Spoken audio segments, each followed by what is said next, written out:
safety. Okay, everybody, welcome to the May 10th regular city council meeting. Let's stand for the pledge. I pledge allegiance to the flag of the United States of America and to the republic for which it stands, one nation, under God, indivisible, with liberty and justice for all. Thank you all for coming. First of all, we have to approve some additions to the agenda, and I got to read through them. Some additional bills for approval. Approval of an updated resolution accepting donations. Change order number, I don't know what that is, Charlie, 079439. For the south wall framing, the amount of $32,000 for the fire hall. We've got a change order number 14, new water softener, the amount of $5,700 for the fire hall. A memo dated from Mayor Nevin, commission resignation and appointments we need to discuss. Memo dated from personnel committee, recommendation to change employee handbook. Accept pay equity report, and that's it. So we have a motion to approve the addition. So moved. I second. Okay, we got a motion and a second. Any other comments? All in favor? Aye. Aye. Opposed? Motion carries. Next, we have public forum. Action may or may not be taken on any issues raised. If council requires more information or time for consideration, the issue will be placed on the agenda of a next regular council meeting. Speaker must state their name and address. At the discretion of the mayor, each speaker is given a 3-minute time limit. Does anybody have anything for public forum?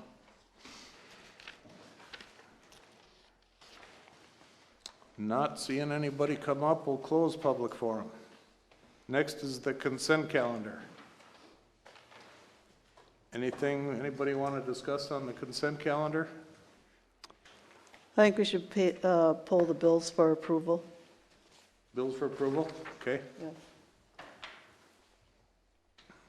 Anything else? Okay, we'll pull the bills for approval, but do we have a motion to approve the rest? So moved. Second. Motion and a second. All in favor? Aye. Aye. Motion carries. Should we address the bills for approval right now? Yes. What did you have, Marcia? I have a question on the Fire Safety USA change orders on the fire truck build in the amount of $12,053. So your question is, what is it? What is it for? Is it the truck cost us $879,000, and now we have a bill in here for change orders on the fire truck build. I'm not even sure if it's that truck. I'm assuming it is, but I guess I would like an explanation. Okay, Chief Miller. Good evening. To answer your question, the base truck came in at $879,000.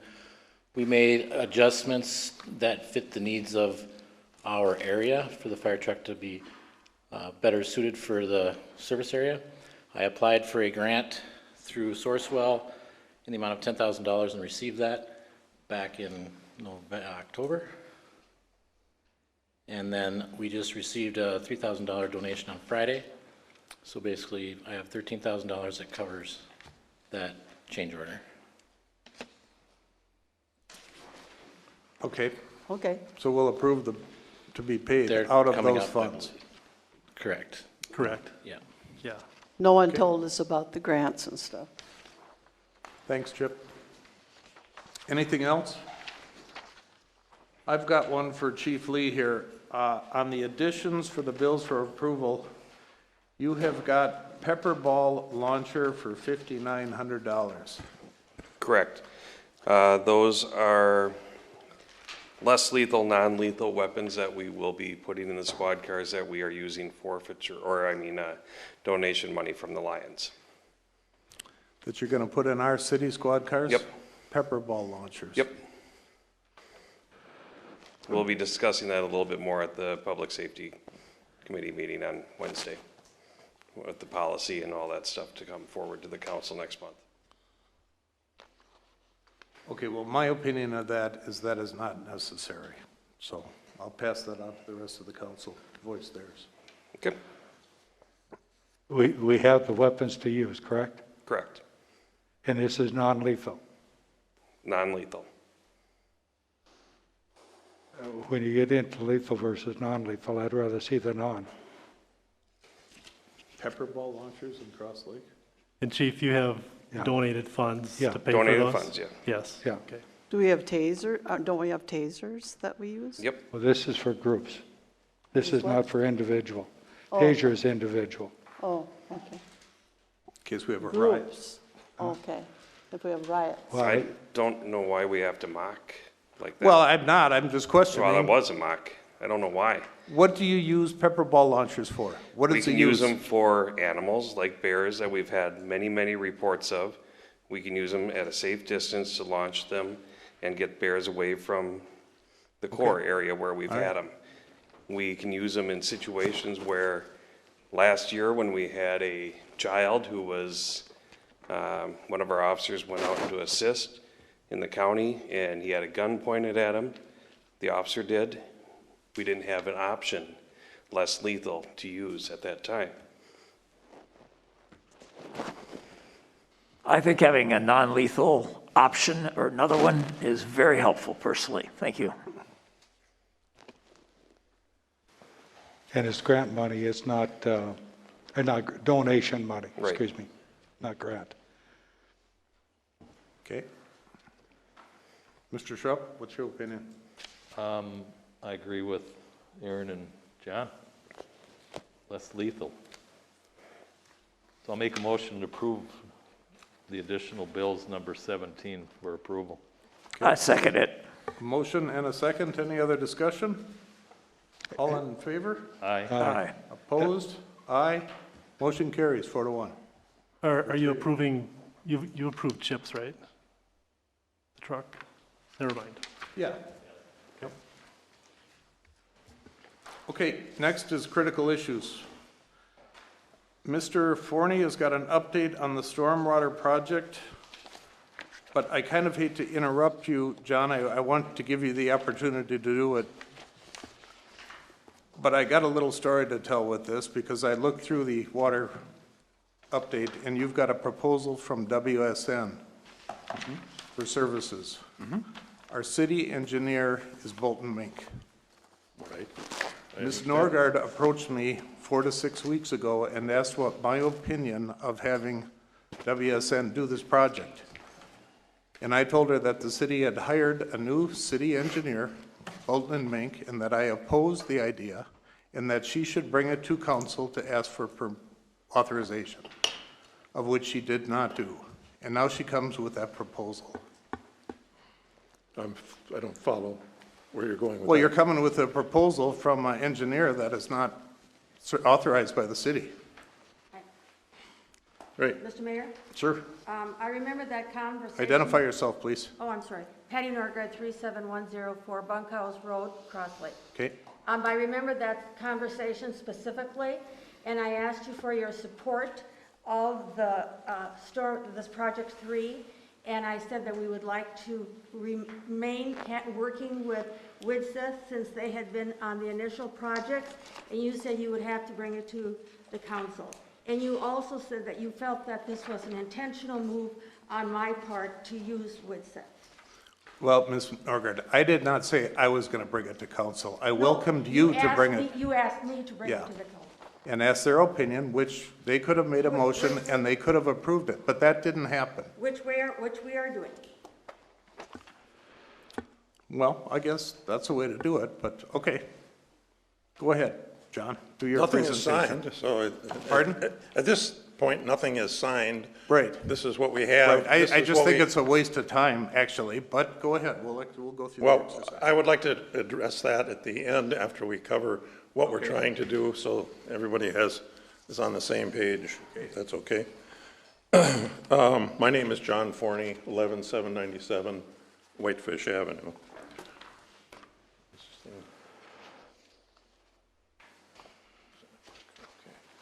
I am the chair of the Cross Lakers Water Quality Group. We want to bring you up to date on where we're at on our various projects. As you're aware, County Road 66, running from up at 1 on down into the city, is a series of sections that are curb and gutter. There are roughly 100 catchments along that route, and many of them end up directing the water directly into the lakes. And it's been doing that for about 40 plus years with no adjustment to that. Not only the lakes, but also the Pine River. The first one that was done was in Manhattan Beach. It's there at Big Trout Lake, and that was done with WAPOA and the city of Manhattan Beach. The next one was the project that we did at Manhattan Point Boulevard on 66. That was 42 acres of property that was draining into that area and then into the lake. That became operational last summer and is operating as it was planned. That was paid for in large part through grant money. I think a total of almost $600,000 is invested in that infrastructure there. $485,000 came through grants. The next project is the area between Highway 16 and the fire department now. That one we got a grant for $315,000, and as you're well aware, that's all been tied up in the effort to extend the sanitary sewer and resurface 66. The fourth one is this area. It's going to be tough to see that, but if you have copies, you may want to follow. There's a red line. Thank you. There's a red line here that goes down 66, and that is the location of the gutter and the drainage. The little triangles are the catchments. You can see it goes all the way up to the river. It covers about 21 acres of property. It's heavily impervious surface, parking areas, drives, and so on. That all goes into the river at this stage. We originally, when we started this project back in 2017, we originally thought that that would be the place to start this project. But because there was concerns about parking and traffic and so on at that intersection on 66 and 3, we backed away from it and said, well, we'll go north and start up there and work our way down.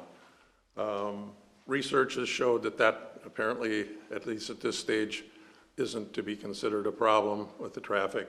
So we thought, okay, let's go ahead and get this developed. We've talked with the county. They think that it's a good investment at this stage, that there probably won't be a large traffic circle or anything like that there for at least many, many years.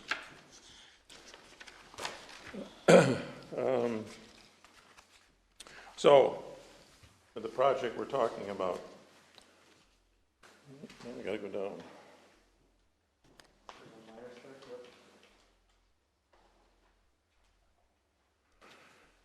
In this project, we've met with a number of the respective partners, if you will. We've talked with the county, Rob Hall, we've talked with Corrine Hodap, we've talked with Melissa Barrick at Soil and Water. We have worked with Dave Reese, and we'll come back to that. We've worked with your staff here in the city. Just talking about what do we need to do, how will we need to follow through on this thing. Soil and Water has arranged for their intern to do water testing. The water will then be tested for phosphorus and other things. That will support the grant that we intend to submit. Soil and Water suggests that that be done this fall. There is a lot of pressure on those funds as the One Watershed, One Plans move out in the various watersheds in the state.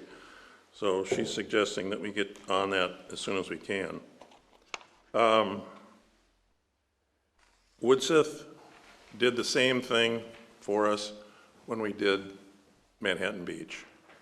They prepared the analysis, they interpreted the analysis in a manner that we felt supported it, and we ended up getting the $475,000. So we think that they have good experience going into that project. And they'll be looking for what's the intended or expected reduction of phosphorus and sediment. The engineering we're going to use is hydrodynamic filters, which is part of what we used up in Manhattan Beach. We are not going to use any retention ponds, which is what we are intending to use between Highway 16 and the fire hall. So we need to support what those filters can take out. What else? We received a grant from Land and Waters Preservation Trust for $5,000 to cover some of the costs, and we think that we can get some additional funding for this kind of testing work through Soil and Water. They have funds for the One Watershed, One Plan. And phosphorus reduction is a big part of their goals in that. So how we'll go forward with this is we will continue conversations with the various partners. We will update in our water quality meetings on a monthly basis. And as I said, Soil and Water suggests we submit a grant request this fall. We think that the cost will probably be in the neighborhood of $250,000 to get this part done. It depends on how much reinforcement we need down near the river for where this will be located.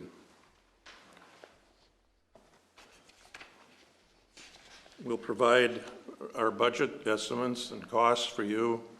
We will also keep the council advised of where we're going.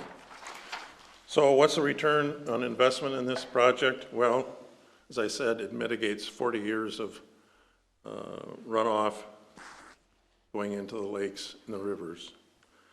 It's designed to protect the Pine River and the downstream lakes like Big Pine. It also supports a watershed concept.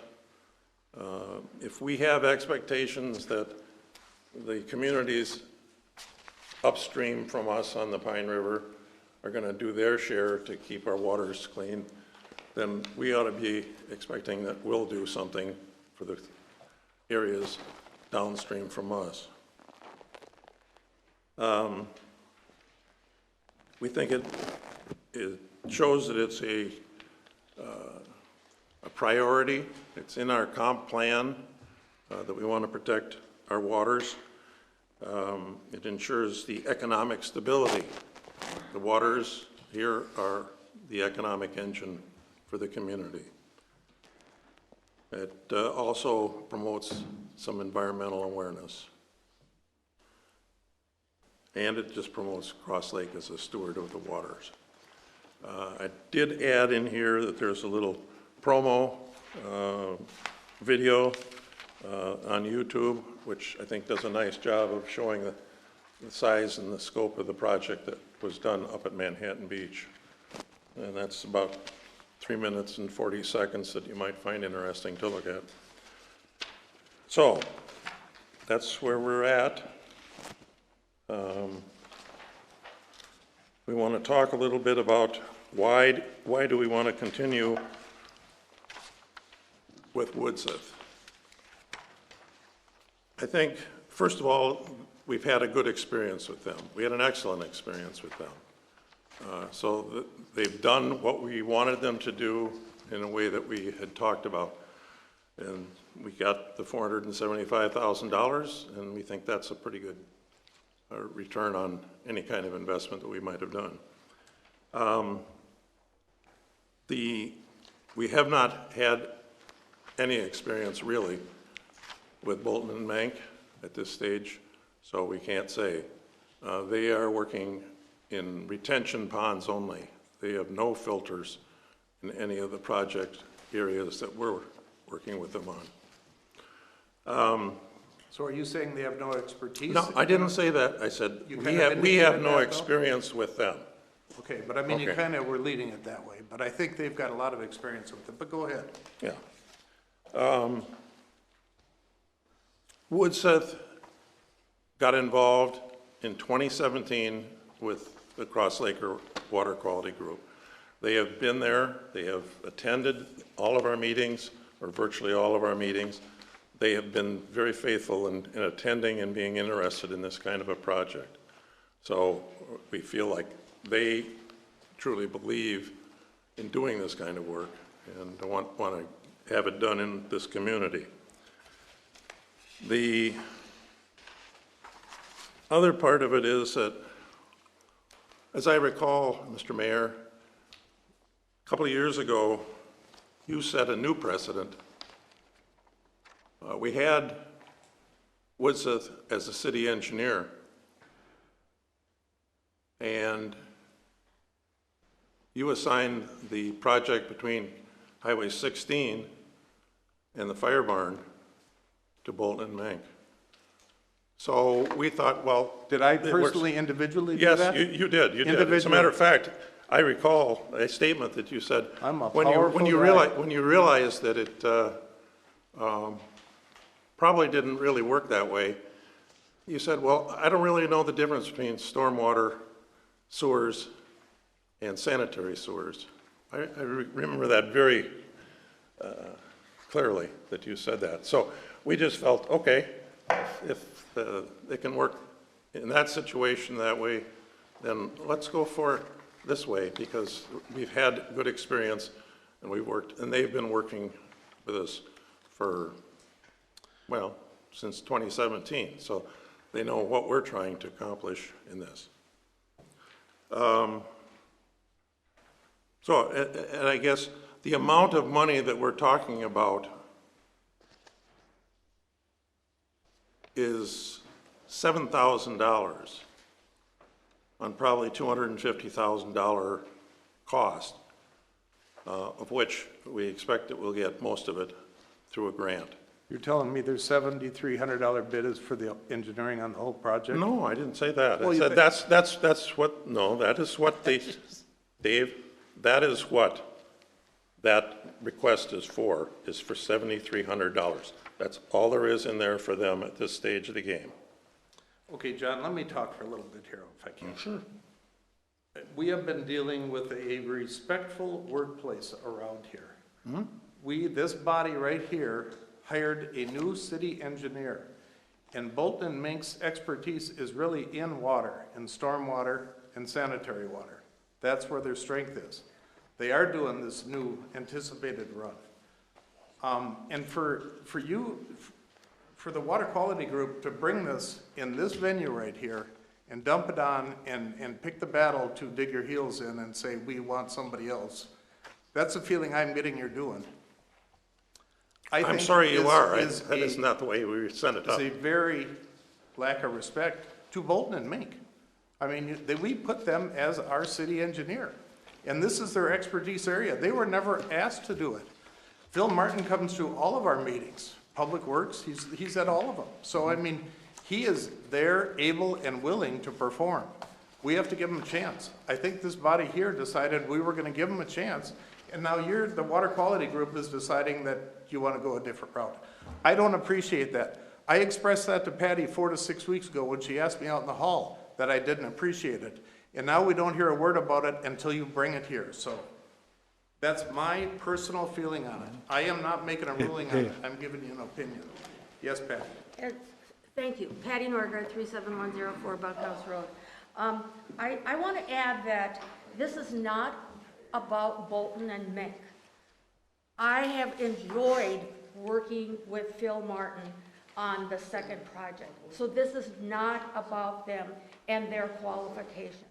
What this is about is using the resources that we have had for the last project that has started down at Manhattan Beach and will be completed at the Pine River.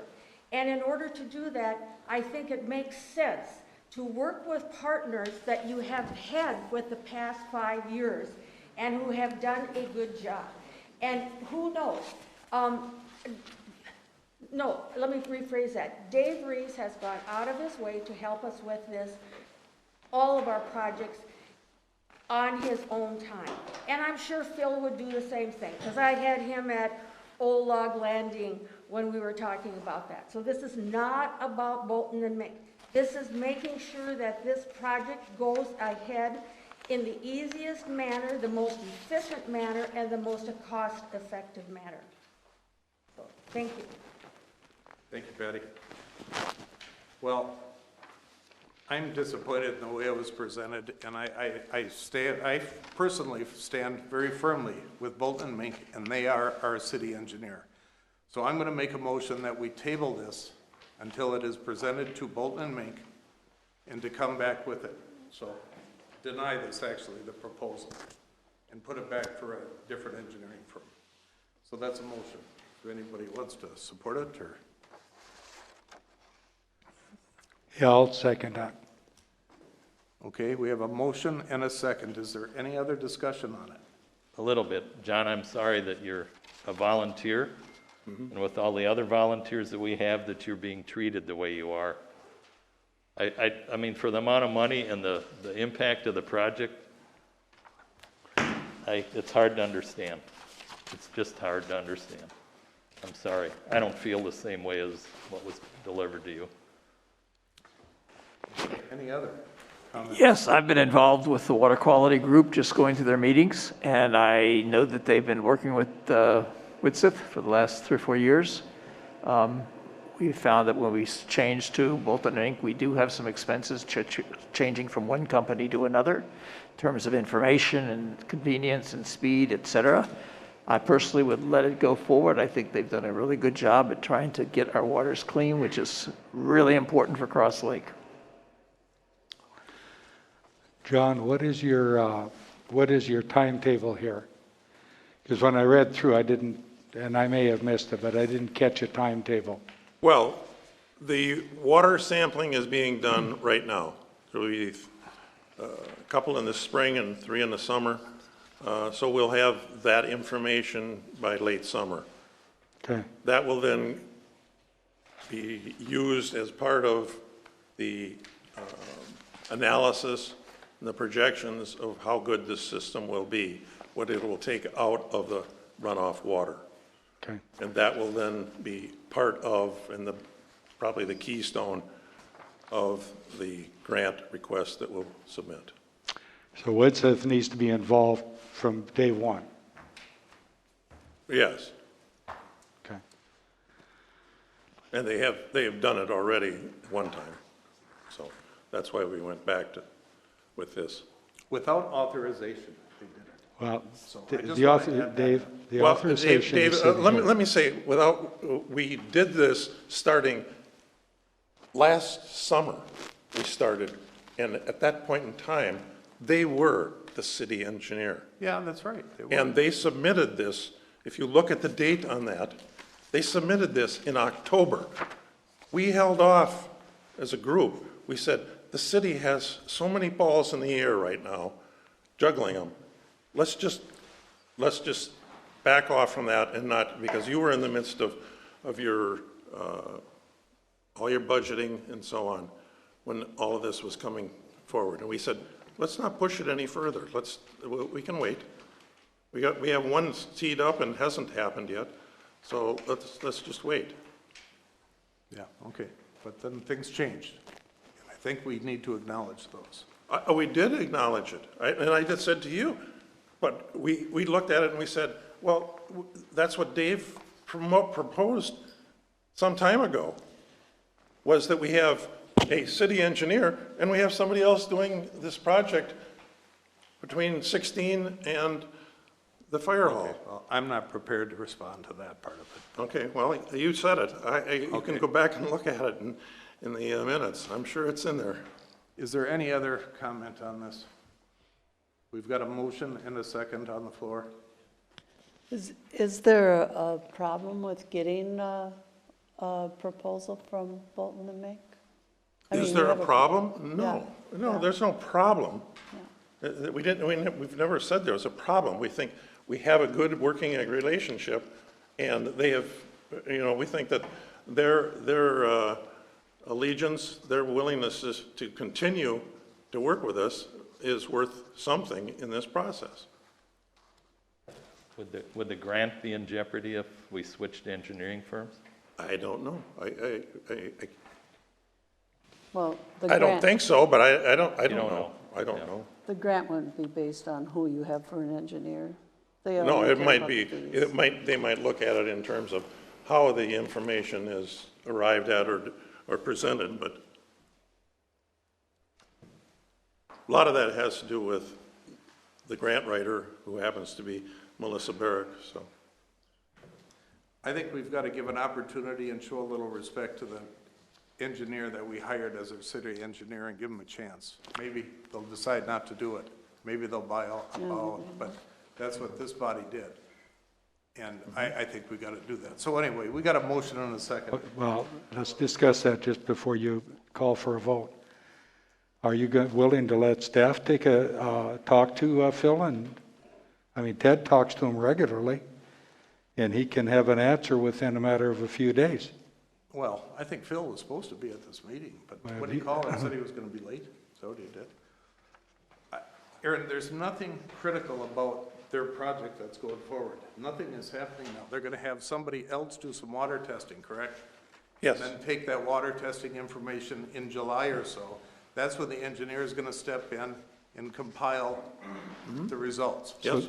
So there, There's nothing happening right now. There's so nothing there is critical. time to table it for 1 month. That was my question originally. Yes? Okay. So doesn't it make sense to then ask Bolton and Mink if they'd be interested in bidding on it?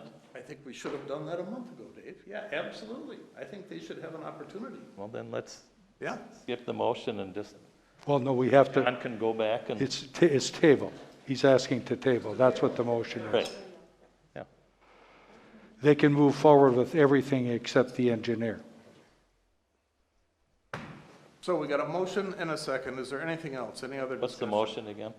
Could I ask one Table. question?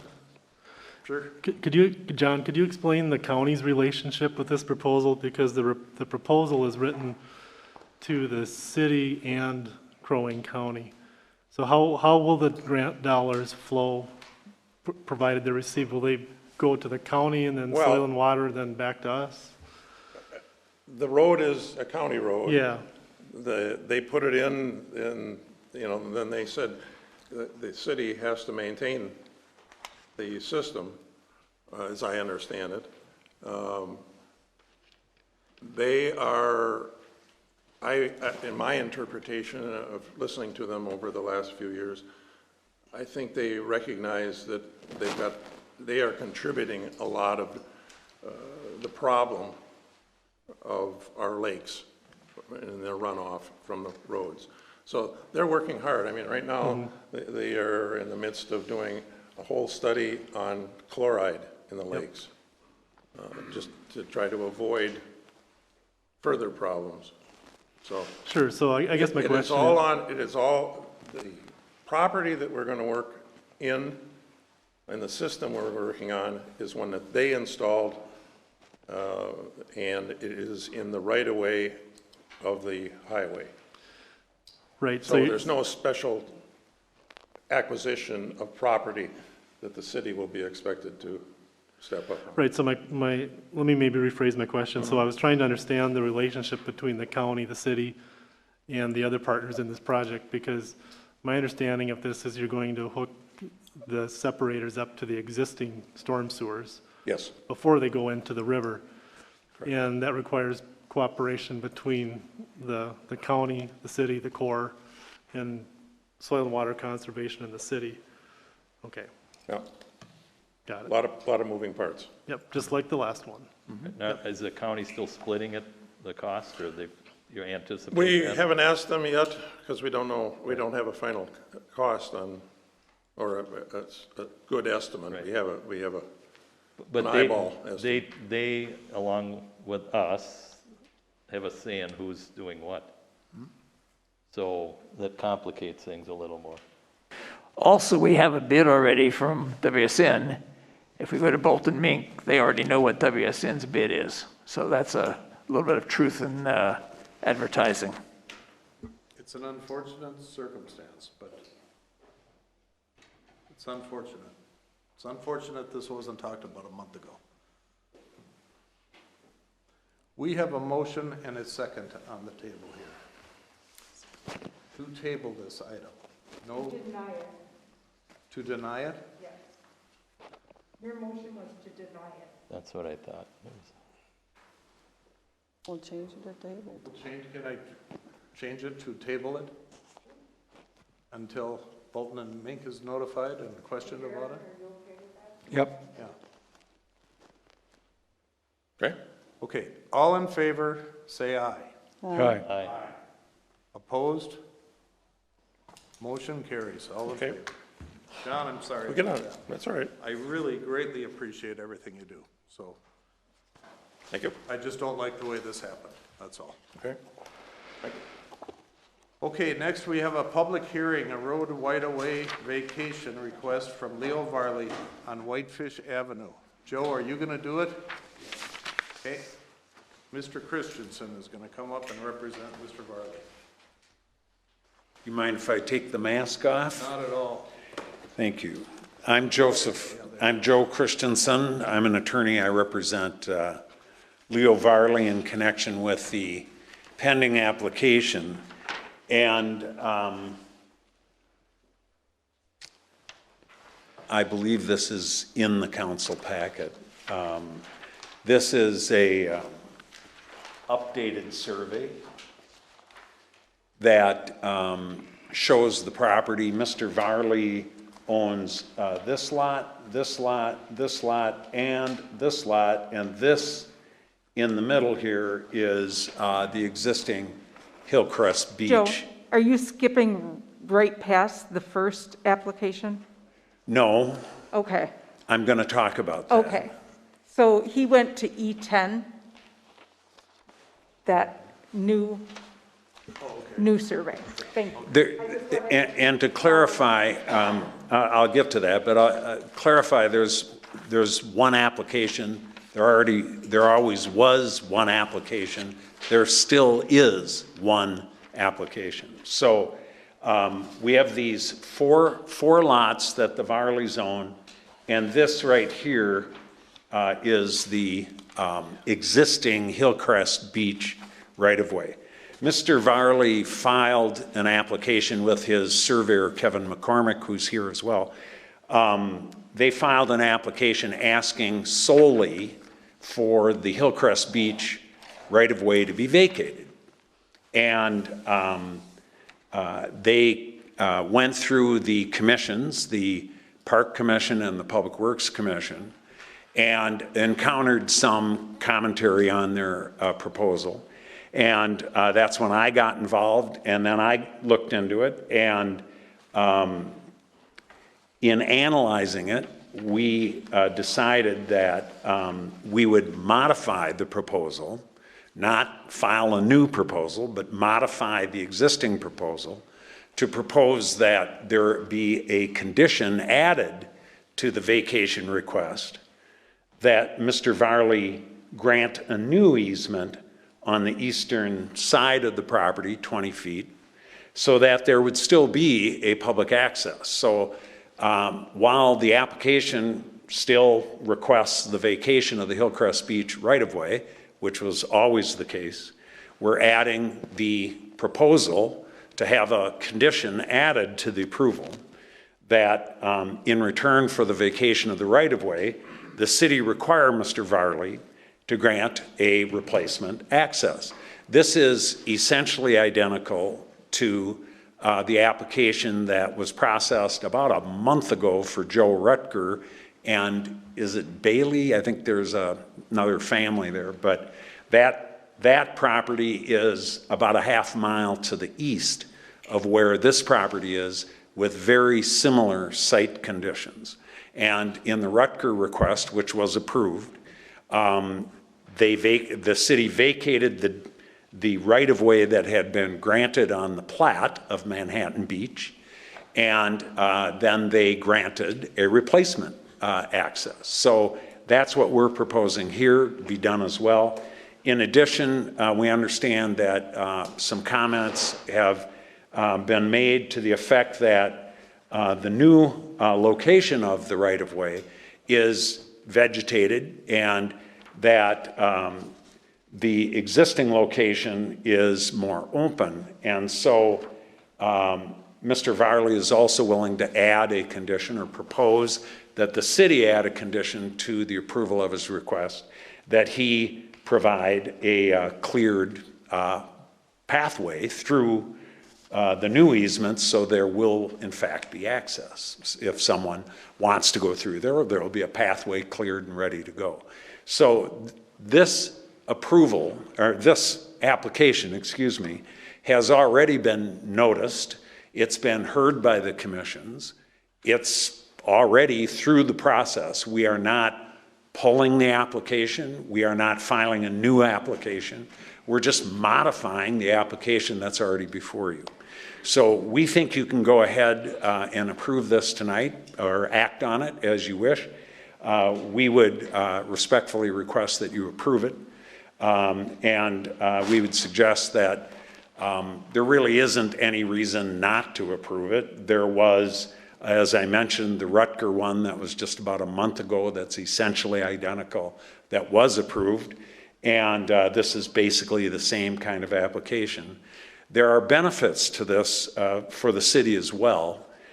The lot that is currently sort of left by itself to the east of the existing right-of-way could be construed as a legal non-conforming lot. It's only 60 feet in width. It doesn't come anywhere near conforming with the ordinance, but because it's a previously existing isolated lot, it's eligible to be treated as a legal non-conforming lot.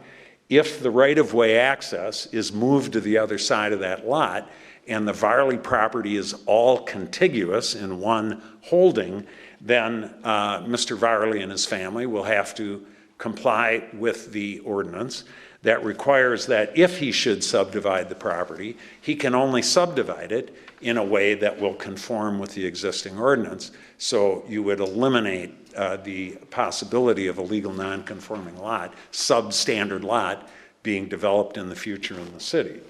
The other thing is that you have a property owner here now that owns property on both sides of a public access. So you have the potential for conflicting uses between the private property owner who owns both sides, going back and forth or doing whatever their activities are, and perhaps public use coming through the middle of what might otherwise appear to be the Varley's yard. So by moving it to a position on the edge of his property, it's between two landowners, and there's less possibility for conflicting uses. So I'd suggest that that likewise is a benefit to the city. Both the existing location of the Hillcrest Beach right-of-way and the proposed new location, in terms of their topography and the way they're configured, are basically identical. This is flat property. It's on an elevation above Whitefish Lake that is basically identical. They're only 60 feet apart. And there's a fairly good-sized bank down there to the water, but one of them is not significantly inferior to the other in terms of the layout of the land. So it really is sort of one for one in terms of that, provided that a pathway is opened in the new one through the vegetated area, which Mr. Varley is willing to agree to. So that's our proposal, and we would respectfully request that you act on it tonight. And if you have any questions, I'd be happy to answer them. Stay there. Comment. Joe Rutger's property that we just approved Yes. a month or so ago, the difference between that property and this property is that both interested property owners lived on either side of the access. At the Public Works, I think the Public Works is where we went through this last time. Okay? We tabled it or we denied it based on notification. Jason Baca was at the last hearing. He definitely had an opinion about the access. He wanted to see it. Now we've got a landowner to the left. East. East, who is going to be directly impacted by it because now this easement is moving over right adjacent to his property, and it is a narrow lot. Yes. And to Okay. my knowledge, he has not been notified. Well, Dave, he would have Originally- received the original notification. Originally, but this is different than what it was then. So that is Sure. my concern. Okay? You know, if it was my lot and somebody was 40 feet away and a little buffer there of woods, it's one thing. But now they're right next door. So I think, as a courtesy, they should be notified of it and listen to give them a chance. So that in itself is all I see with this thing that I don't like. I don't think Jason Baca, other than they've got a roadway going to the access now, and the other side, I did go down there also, and it's heavily treed. So, you know, there's got to be a similar path or acceptable path. But other than that, I can't imagine them having a problem with it. I have a hard time with the one neighbor who now is right adjacent to their property, and to my knowledge, they haven't been notified of this current change. That would be a hesitation on my part to move on this. Okay? My opinion. You guys go ahead. Two thoughts. Jason Baca said he bought his property specifically because there was a right-of-way right in front of it, so he could go directly over and he could look at the sunset. Obviously, going down the hill there is a big hill, but at the top. I also think that as a person who lives on trout but not whitefish, I would not want another path cleared.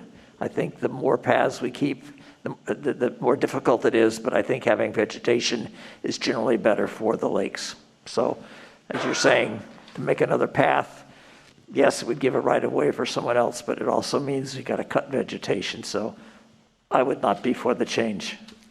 Thank you. John, I can't help it. I just got to throw a comment into that because that is a non-conforming buildable lot. They could build a house on that lot. Yes, True. yes. And a private property owner has the right to clean up his lot and mow it. Absolutely, yeah.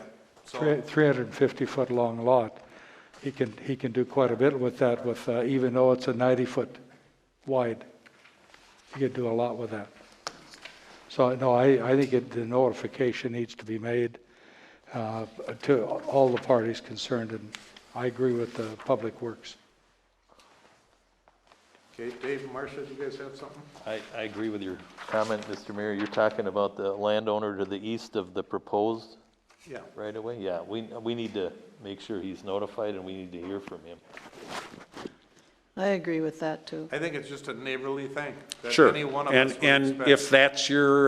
if that's your wish, we're willing to accommodate. So we don't really have a choice to accommodate, and we don't, but really, it's no problem. There's no urgency to this. The Varleys would like to join their properties together. Yeah, it makes If the city wants to make sure the notifications are all done and thorough, that's fine. If you want us to come back next month, we'll come back. I think we need to table this until you come back, but, you know, just to clearly express my concerns is the notification is one, and then the acceptable, similar lot clearing to the new access. Okay? And I think Baca should be noticed too. You know, he's got an opinion. Well, There was a question about who would pay for the re-notification and mailings. Well, I think that's the applicant that's got to do it, yeah. Yeah? Because I think it's a new application is what it is. Well, I would Yeah. respectfully submit that it's not a new application. If you want to give additional notice, that's fine, but we have a pending application. We're entitled to have that acted on, and we're willing to accommodate a delay to allow an additional notification to make certain that the public is aware, but it's still the same pending application. And I would agree with that. John, you're not shaking your head, no, it's not. Because Public We Works, gotta go by our counsel too, so let Mr. Colstead speak to that.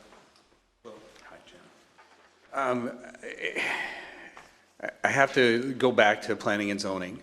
We have a policy in place that if the property owner makes a significant change and withdraws their application because of that change, which I think this is what here, after it's published, after we've gone through all the work of putting everything out there, they don't get their refund back. I think if they're saying that this is an application that's in front of you, you have to go with the original application that they presented that was to vacate the piece of property. In my opinion, you should act on that. If you want to table it, then there's additional cost that comes along that, obviously they said they would do it, but I think it's a different application when they want to move it from a vacation to moving it over to the other side.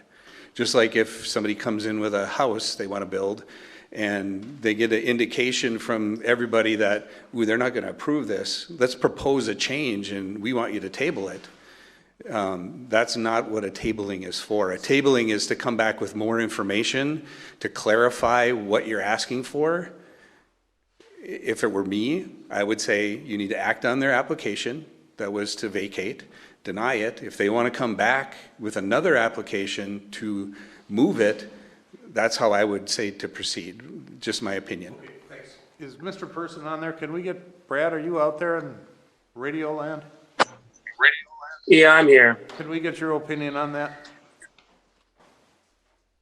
Well, the application is less aggressive than the original, but I think some good points have been made about why we want to delay this and hold it again.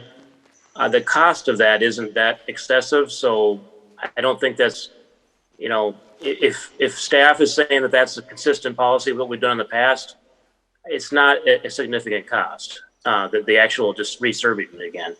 So I don't know if that's worth arguing about. I think everyone's on the same page that we should table it. So it's just who's going to pay for that cost, but it's fairly minimal. Okay, so you're saying that there is some cost, but it's not as significant as the first one, and maybe we should modify the charge or the reapplication fee. And another point is, was that withdrawn by your client? No. Was it denied by the council or the planning and zoning? Well, they're recommending bodies. They don't have the power to approve or deny. They're recommending body. You're the body that approves or denies.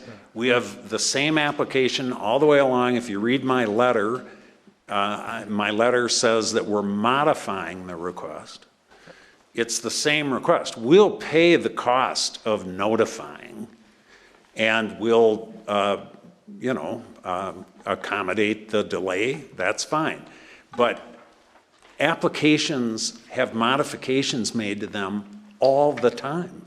Subdivision applications have adjustments in them all the time. You don't send all your applications back every time somebody makes an adjustment in them. There's nothing in your ordinance that requires this to have a new application. This application has already been through all the processes. And there really is no health, safety, welfare reason not to permit this. Excuse me, the part that's missing is the clearing of the land. But those are conditions. That's new to the commissions. They never heard that. Well, all we're asking is that we're proposing that you add conditions. Conditions are added to approvals all the time. This is nothing unusual. We got it. So, Joe, can I interrupt you for a second? Tom, come on up here. You're waving your hand back there. Got to give, Tom's been involved in this thing too, so I want to hear what he has to say. Tom Swenson, West Shore Drive, also a member of the Public Works Commission. The motion that was made at Public Works after a lengthy discussion was to recommend that it be denied and that the application process begin again with everyone being notified again, because it was going to be a substantial change. And like you said, the Bacas, took the time and were concerned about it. Also, Mick Cheetah, who's on the Public Works and the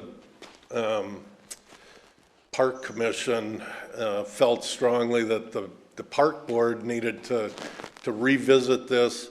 And, you were talking about clearing the land, and I'm not sure exactly what that means. I would hate to see, if it moves over, and I'm not necessarily opposed to it, it makes sense to me to do it, but I would hate to see, the width of that clear cut the way the other one is.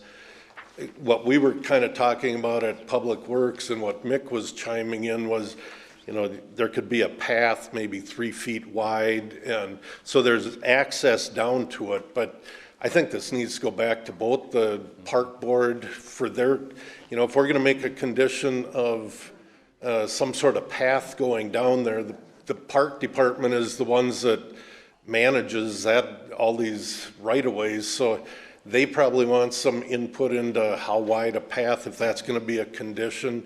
And then I guess we felt strongly about the re-notification. So the motion that was made was to deny the application as presented, and that a new application should be submitted, going through the whole process again, so it goes to both the Park Board and the Public Works Commission before it comes back to the council. Keep in mind, Tom, that once you start altering a bluff, and this is definitely a bluff, Planning Commission may be involved in that part of it as well. Right. Because you're not allowed into a bluff. Yeah, so I mean, there's several things that need to be reviewed rather than just, we're moving it over on a piece of paper and now it's the same application and let's approve it. I think there needs to be more discussion, and like I say, I'm not necessarily opposed to it. I just think there needs to be more discussion on how it's gonna end up, and that people are notified. Dave? Yeah, I would, Top of Mr. bluff, Mayor? 50 feet down to the bottom. Yeah. I would, and I was listening to John, Mr. Cole said, I think it's cleaner in my head if we just deny it. And they've worked out a lot of the details. We re-notice, we have the commissions look at it, and we get more very clear definition on what clearing or what a path is, so that they know exactly what it is. And if we feel like we don't want to charge the entire amount to go back through it again, I think we have the right to reduce that amount and start all over. Leave that up to John, what your reduction can be or something? Have to decide that. Well, we don't know what the costs are. We're gonna have to leave it up to you to. Brad and Charles would be the big ones. Okay, I mean, can we make a motion just to work with the customer and try to be fair? I mean, charge what we have to, but. Brad's costs are gonna be the most expensive, not. Yeah. But I think the motion is we deny and tell them to restart. Yeah, so. So I'll make that motion to deny this application. I'll second it. If I could. Sure. You're expressing a lot of concern about notice to the neighbors and all of that, and the notice, I get it, we're not opposed to that. This was taken back to the Public Works Commission, and they acted on it on May 3rd and didn't tell the property owner, the applicant, at all. They got no notice. This whole thing was discussed at Public Works, and they, at Public Works, in the minutes, say that it's an alternate proposal, that should the city deny it, then they have to go back and reapply. They never gave us the opportunity to come in and discuss this with them. They took it up without any notice whatsoever to the applicant. Oh, at the Public Works? Yeah, on May 3rd. And that's where this whole thing got started, that you should absolutely deny this and make them go back through the whole process again, just because they come in and propose and a condition be added to the approval.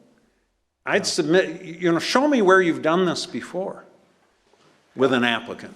Well, Brad, I gotta turn back to you. I mean, that's above my pay scale, as I say. Well, back to, first of all, from a cost standpoint, the majority of the cost is the time to draft the documents and do a title search and figure out who we have to notice and so on. All that work has been done. We just need to, the mailing, the actual cost to mail it out and renotice it is very minimal. So I've already heard him offer he'll reimburse us the actual costs.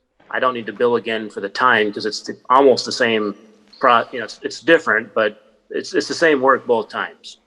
So if I'm hearing that the council has got much more of a comfort level if we renotice everybody again, and the best way to make sure that happens is just act like the first application never happened and go back through the commissions again. There won't be an added cost of more than $100 or something like that. So how you process it, that's up to it seems to me that as long as staff can direct the landowner to reimburse us the actual out-of-pocket cost to the city, it's not worth, let's just do it over again. Then it sounds like that's the best shot for an approval, which is all what the applicant wants in the end. So are you recommending that we deny it, Brad, or we table it? Well, I've heard enough talk that I've heard good arguments on both sides, but just to avoid the confusion, what I'm offering is I can start over and renotice the whole thing as the first one never happened, and it would not need to be a full application fee because most of the work has already been done. May And I that jump? way everyone knows the process. Yeah. So let me throw out an idea. What if Brad, what if the applicant withdrew the application? The city didn't deny it, we just withdrew it, and the agreement was that they could reapply for $100 or whatever, that the rest of the fee would be waived since they already paid it, and they would start over. That allows us to go through all the commissions again and make sure the neighbors see the amended petitions. So that works for me, as long as the council agrees to that. Okay, I'd be a little cautious on the $100 though. If it's got to go through the commissions and whatever, it might be a little more than that. I don't know. Char, John, do you have an opinion on that? We'll have to do it to find out. Why would it cost us Do we for pay the commissions? commissioners to do their deal or anything, or no? So, They don't get, yeah, okay, well, that sounds good to me. Oh. so you're officially withdrawing? So on that, if we have an understanding and agreement on that point, we'll withdraw, provided you agree that we'll reapply on that basis. Okay. And the portion of the fee above $100 is waived. Yeah. Okay? And the conditions, you're clear with them? So you come back with a good application? Right, we'll just, That's clean. we'll It'll go through be the whatever the commissions costs again. are. We'll see you back here in a few weeks or a couple of months. And we want him to work with Ed and TJ on the path, so there's no mistake on what's gonna be done. And the property owners. I mean, Right. it's Right. got to be agreed on, whatever happens. Yep. Okay. Is that a motion? So then I need to withdraw my motion before we do anything else. Am I hearing right, Brad? Yes. Okay. Dave, you seconded it. Yeah. So he has to We'll agree. pull- Yeah. So I withdraw my motion. And Dave has to agree. See you in June. It's Robert's Did rules. I didn't do it, you did it. Yeah, I'm okay, yeah. Yeah. So then do we have to make a motion to accept their withdrawal? On the terms stated, yep. On the term stated, which I just did. I'll second that. Got a second. Any discussion? All in favor? Aye. Aye. Opposed? Motion carries. See you in June. We're having problems with bluffs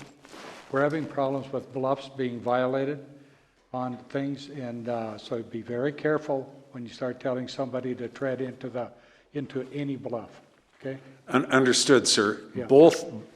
It's all bluff.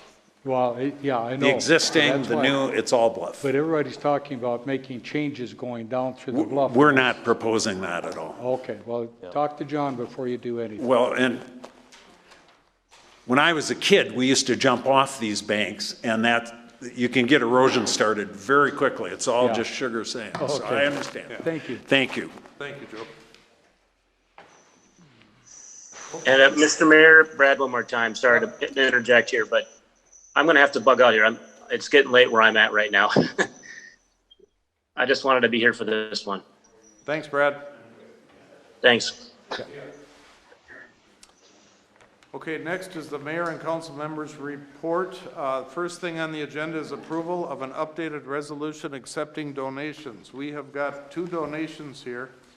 One from John and Sue Favorite for $300 for the police department.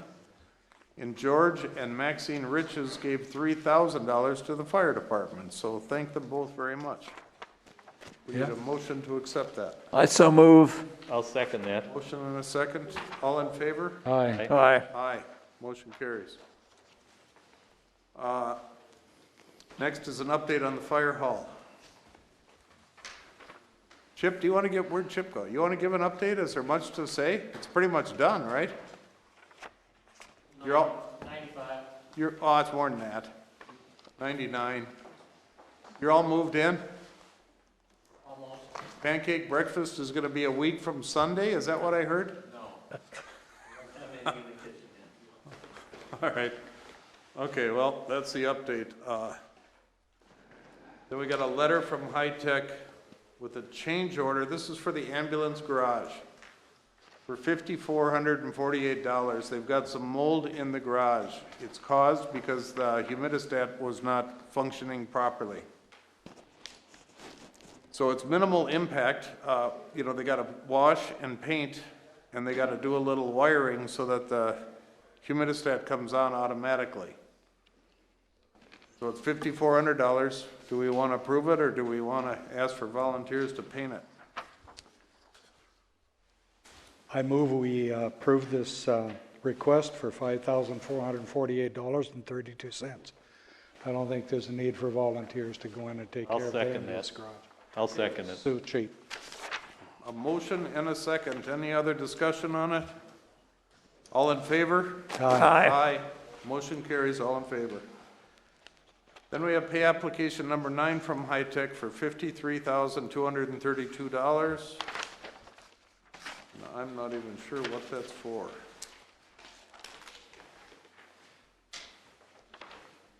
Have you looked at the description of that? Regular billing, It's a pay application. monthly. Is that for a change order, or is it just a regular billing? Char, do you know? Did you look at it? Regular billing? Okay. Any questions on it? I make a motion, we approve the $53,232 request. Second. Motion and a second. All in favor? Aye. Motion carries. All in favor. Next, we have change order. This is for the Gordian Group for $32,606.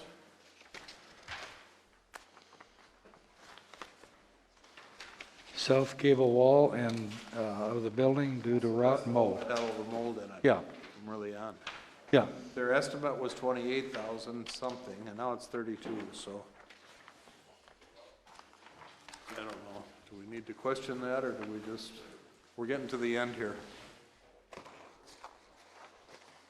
So this is about $5,000 higher than expected, Mike, is that right? For something. 3,807. Did you get any 3,000, explanation okay. for that, Mike, or did 3,800. you ask her anything, or? I did, I asked for that one, and this is we had estimated at 28.8, and the document you're seeing came in at 32,607. That's the only explanation I have on it from High Tech. Isn't there lumber prices gone up the last 6 months Well, they have, I mean, that's to not, cover that? yeah, I mean, Is there any issue you see, Mike, with this? No. Okay. so, motion to approve? I'll move to approve this work order, $32,606.77. Second. Motion and a second. All in favor? Aye. Aye. Motion carries. All in favor. Then we got another Gordian Group. New water softener in the mechanical room at the fire hall. That, I guess we approved earlier on. This is just the billing for it. Yes, $791. because the old one didn't work. I move we approve this bill for $1,791.89. I'll second it. Marcia seconds. Motion and a second. All in favor? Aye. Motion carries. Okay, next one is an update on the punch list. It looks like the well is the only issue that's left. As far as I know. Yeah, that's all I'm aware of. What are they saying about the well? They took a sample, we haven't heard a word back. They never pulled, I called twice and haven't got a response. did they pull this well, the sand point or anything, Ted, or?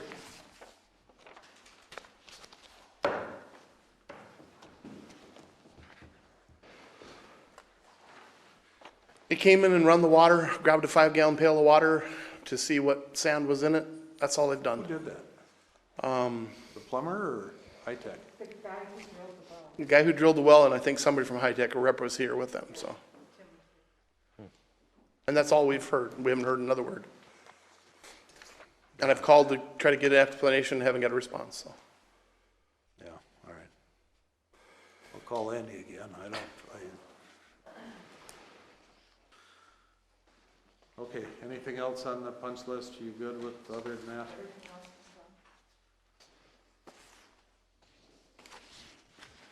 Okay, now here's one that's discuss residency requirements for commission members. On the Park and Rec Commission, we have a member on the commission who lives in Breezy Point. I, 3, 4, 5, 6 months ago, kind of brought it to everybody's attention and thought that that wasn't a good idea. The council at the time voted it down and accepted the fact. Now this last month, we've had a planning and zoning member sell his house and he's moving out of town. Do you mind? Mr. Wessel, you know, who's been here forever and lives and works here and whatever. So what we're coming to ask for is, should we extend that commission deal and let out-of-town people stay on the commission? If we do, I think it's on an individual basis, based on the fact that Mark is past city council member. He's been on the planning commission 5 years now, I want to say. I think he showed a tremendous commitment to the city as it is. And I think on this individual basis, I think we should do that.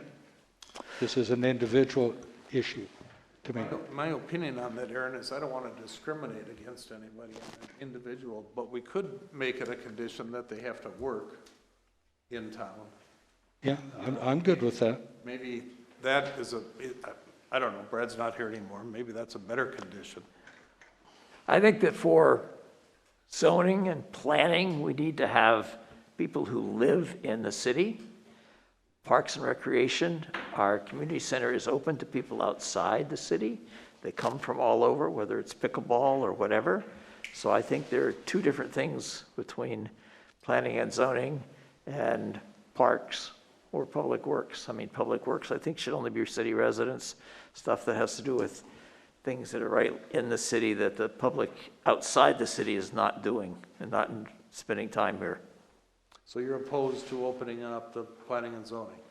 Right, I think it should just be people who live in the city. Okay, Mr. Schrupp, what's your opinion? Well, I didn't know exactly if it was Mark. You know, I just had some thoughts. It's been this way for ages. I don't know, Tom's been around longer than I have in Cross Lake. You know, and you got, Mark's lived here a long time. He's done a lot of city business. He's unique for this situation. And I guess we have the right to do this. I think we do. And we have the right to deny somebody else, We actually did ask Brad. you know? He said we could do it. You can't, the council has got to be residents, but commissions can be outside. And maybe if I could, you know, everybody knows Mark, or a lot of people know him. He's been around a long time. People coming to planning and zoning with their applications, they know him. He's not new. But if it were somebody else that lived someplace and only been here a short while, that's a different thing. Is it appropriate for me to ask for a comment from residents? Can Tom come up and Sure. get his 2 cents worth in? Absolutely.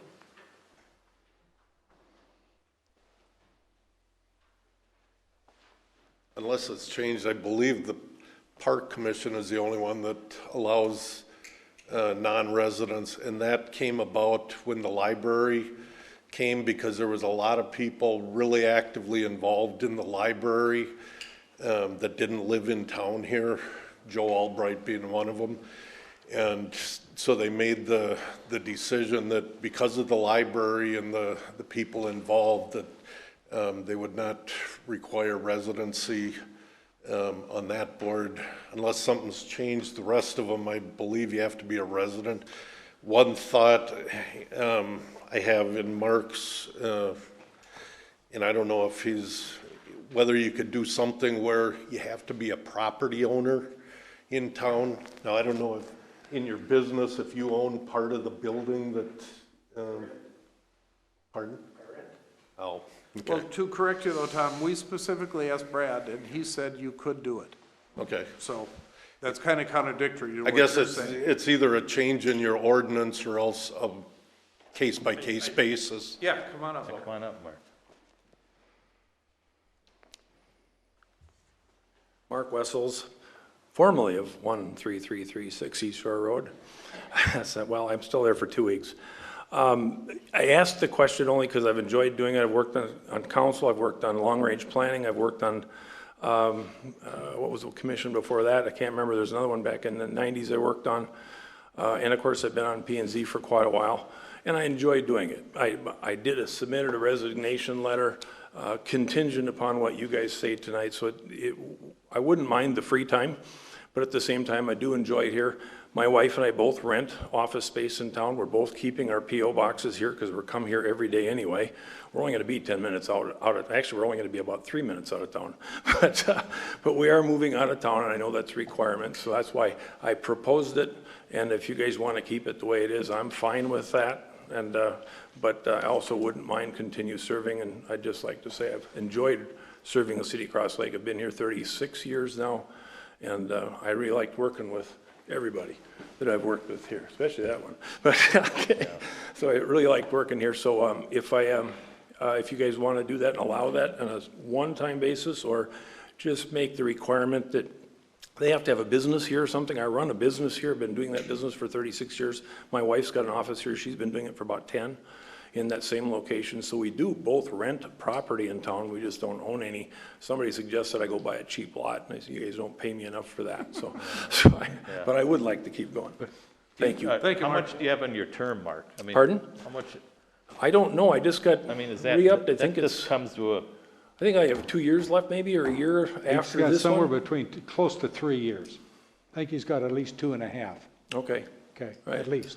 And I really enjoyed doing it. I think with my real estate background, I think you should always strive to have somebody on planning and zoning in particular, somebody who's got survey experience or land use issues experience. It's a committee that's unique in that we're 36 years of seeing this being done and that being done and this being denied and that being denied. That's something that not only I have, there's a lot of people in town that have that, just none of them are put their name in the hat to do it. But we do have a lot of quality people there, and I think we now have a couple alternates. So, I mean, if you decide not to, I'm all right with that too. But I do enjoy doing it. That's why I asked. Mark, you own your business here in town though, right? Yes. Well, he doesn't own it. well, it's a franchise, so I'm a member of that franchise. Yeah, And I it's your rent my franchise. office space. Same with my wife. She owns her business. She's a partner, 50-50 partner in hers. She's just half a block away from me. And so we both rent real estate in town. We just don't own any right now. Well, after June 1st, we won't. And so that's why I put the conditional resignation in. It's unique. How often are you gonna have something like this? And there's nothing in his head either. You know, he runs the whole thing. So I think it'd be great if you could serve out. That's a joke. Serve out his. Continue until his term. I and had then COVID. There was nothing revisit in my it. head That's for then. Fine with me. All right, make a motion. Yeah, I make a motion that we allow Mark to continue on to the end of his. Mr. Norgard? Patty Norgard, 37104 Bunkhouse Road, Cross Lake. I am not opposed to having a person outside of the community on a commission, provided their background, and that would be available through an application, serves what we need to have here.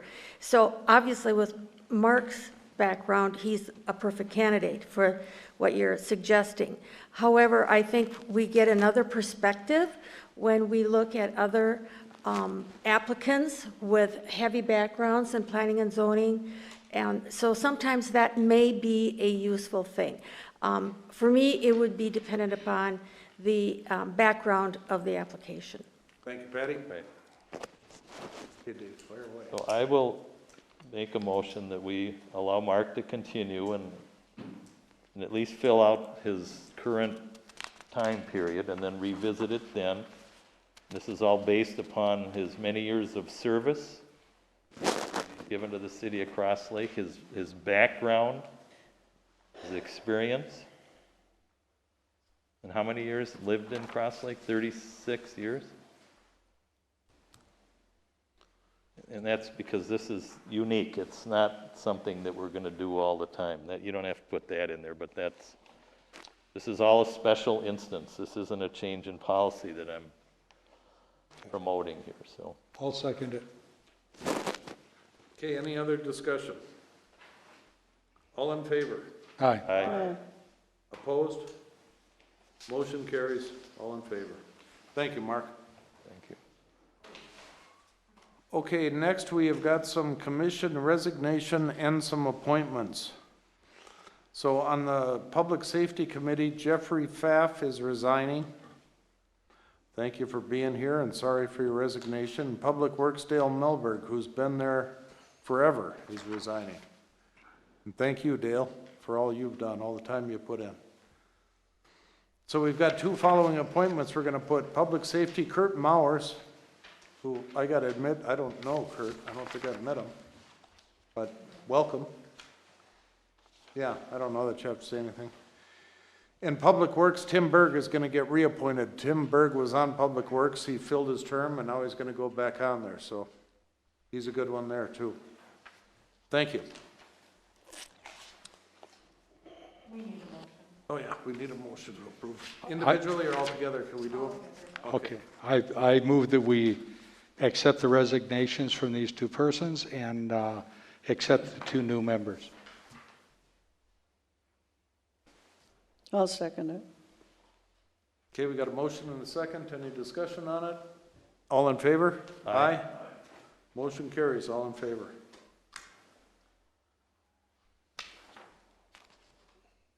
Okay, now who's going to take this one? Shar, do you want to take this one? The recommendation to change employee handbook? No? Can I say something? Sure. Can we refer this to our labor attorney and get her input and advisement on the proposed changes? Sure. Has she That's a looked at it motion. at all? Okay. That's a motion to refer it to our labor attorney to, for a review and advisement on changes. Okay. Second. Motion and a second. Any discussion on that? All in favor? Aye. Opposed? Motion carries. All in favor.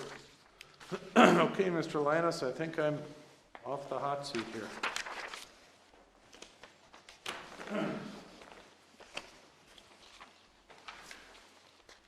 Ted Strand, would you please come up to the front?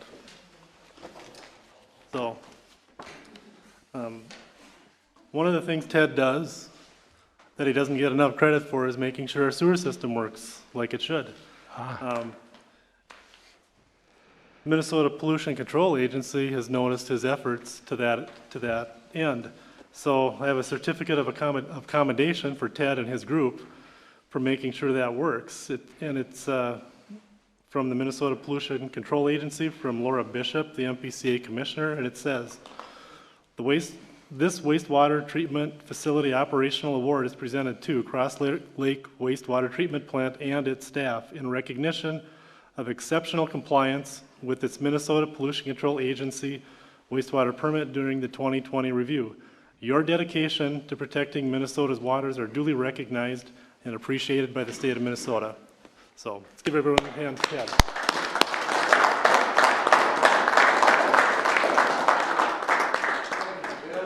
Thank you, Thank you, Ted. council.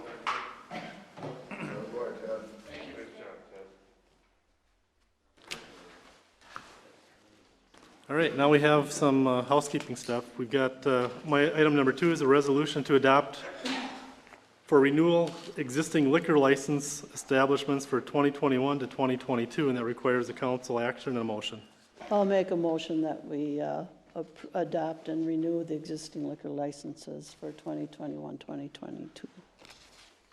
I'll second it, but I have a question before the vote. Sure. A while ago, we approved the wharf for off-sale, and I don't see them listed here.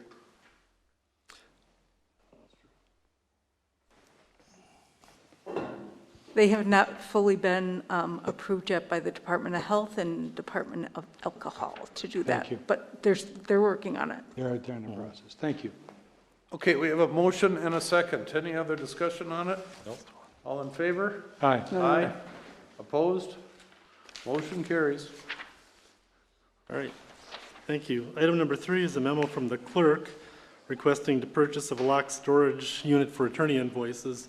And this is kind of an interesting one, and I'll read it for you. It says, from Shar, I'm requesting approval to purchase a locked storage box for the confidential detailed invoice statements from Jessica Durbin, city labor attorney. Currently, these statements have been mailed directly to the mayor, and the mayor is storing these off-site.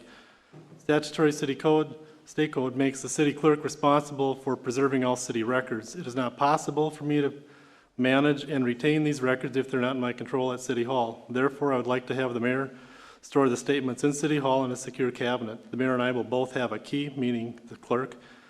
Because these are considered confidential, I will not access the statements unless directed or until record retention period ends. These statements will be kept and recorded in accordance with Minnesota record retention schedule. And then attached to this are quotes for a locked storage chest for $79.44 or a locked file cabinet at a cost of $205. So the request is to purchase a locked storage, one of these, for those invoices.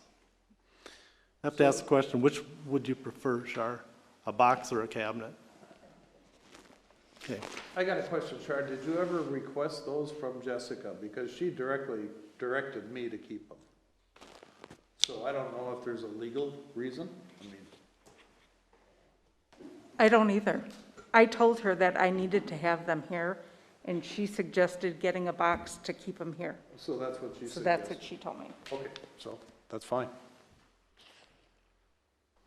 So we need a motion to approve, unless there's any other comments or questions on it? Which one?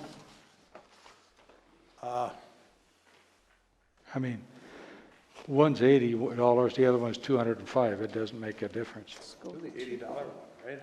What's the difference? Okay. Well, the box would be easier to move around than a cabinet. I think a cabinet would be more secure. You could probably repurpose it later. Hopefully. Yeah. It will.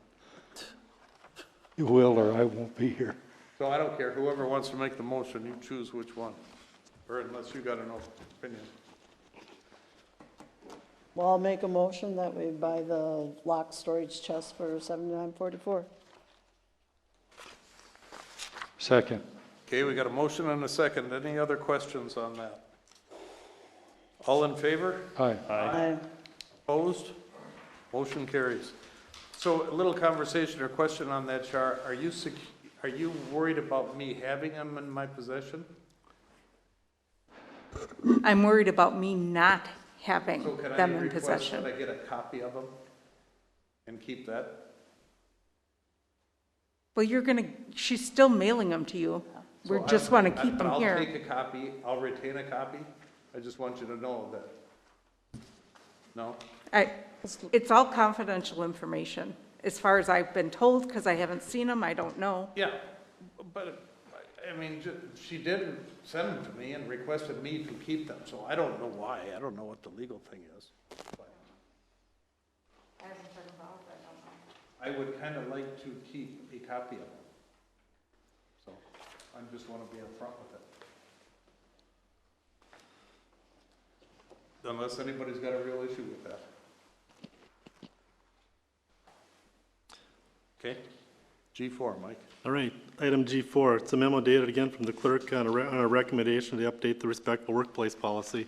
Now, when we started all this conversation about respectful workplace, what we're trying to do is clarify what our policy is and be able to present it to those who need to follow it. Right now, we're already, if you're an elected official, a part of a commission, or doing business with the city, you're expected to follow it whether you know it exists or not. The problem is, the way the policy exists today is it's referred to only in the employee manual. So what we're recommending is, rather than define what a covered party is in the employee manual, but rather, I requested Char, let's go take a look at some updated information from the league and make sure our policy includes what the league is recommending and what makes sense. So what we're recommending we do is we have it in two places, but it both be the same. Because there's a lot of things in the employee manual that don't really pertain to anyone else other than an employee. So what Char and I have done, mainly Char, is the first part of this is, the first 2 pages is the current respectful workplace policy that's included in the employee manual. The next few pages attached to this is what we're proposing it be changed to and distributed. So what we would do is we would put this in we would replace our current policy in our employee manual with this one, and we'd have it separately stated where everyone would agree that they're going to follow it. Right now, staff have already agreed to follow the policy and have signed off as such. The part that we're missing and that's caused a lot of discussion lately is that not everyone knows that it's there, and what are the requirements, and how do we know who's agreed to follow it, who hasn't. This would be a way to track that. So in addition to this, if this is approved, we would pass this out to the entire council. We just add a signature line on the bottom and we track that, and we do the same thing for the commission. Council. Yep. Commission members. Yep, committees. And then whoever comes to the desk, they need to be made aware that we have we would customers or residents. Yep, we would figure out how to post it, kind of like what you would do for a tobacco-free policy or whatever, like that.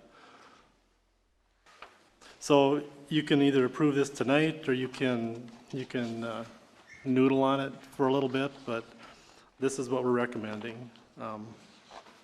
It's pretty comprehensive, and it's really in line with what the league is suggesting for a model. Now, Marcia, if you'd like to run this through the attorney also, we can do that, just like the other changes. Either one's fine, as far as we're concerned. So did you take this right out of the league, or did you do the verbiage on it? Is this, We copied it out of the league's policy, it's suggested quoted policy. right It's out of close the to it, yep. What's I can't take credit for most of the work. $270 an hour. Char's done all the heavy lifting on that. Well, it's the sample from the League of Minnesota Cities site. This one is, right? Respectful workplace. That's what they have on their site, and they're recommending. Correct. I'm okay to decide tonight.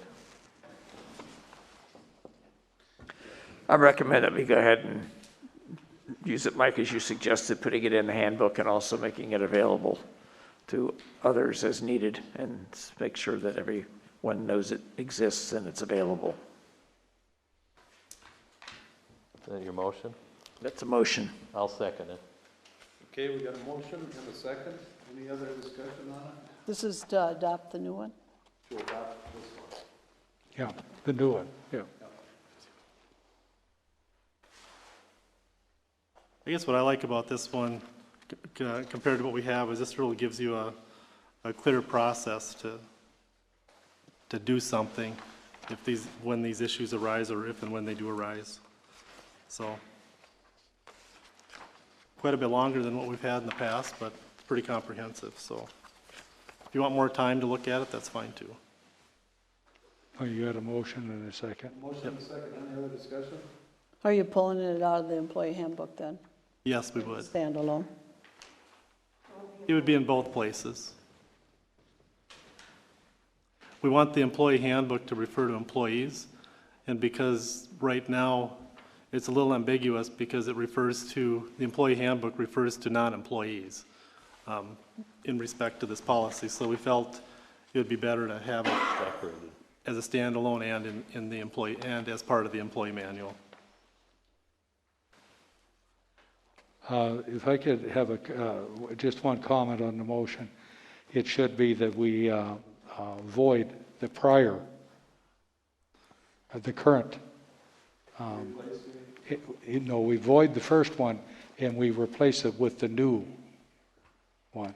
Do you see what I'm saying? Because we have a respectful workplace policy already. That one has to be voided. Should be voided. So are you thinking that you want the attorney to look at it before we approve it?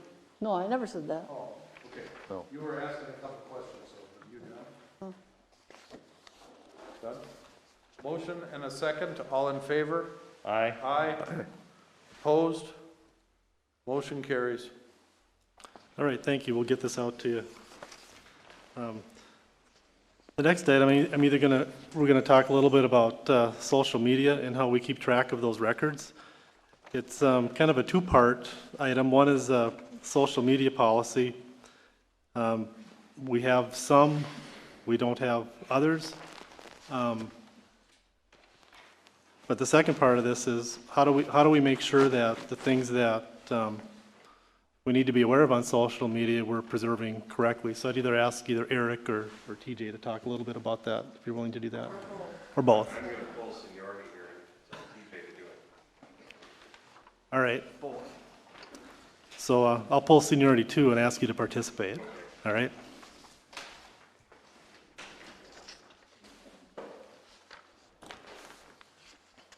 So Eric and I have been discussing social media policies and how to archive them with Archive Social.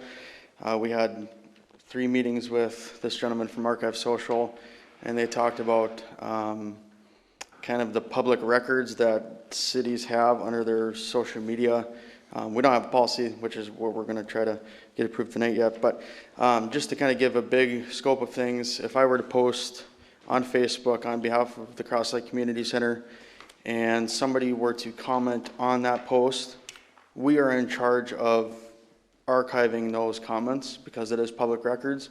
So if somebody does come out and say something controversial, people like to hide behind screens oftentimes and say things that they probably won't say in person.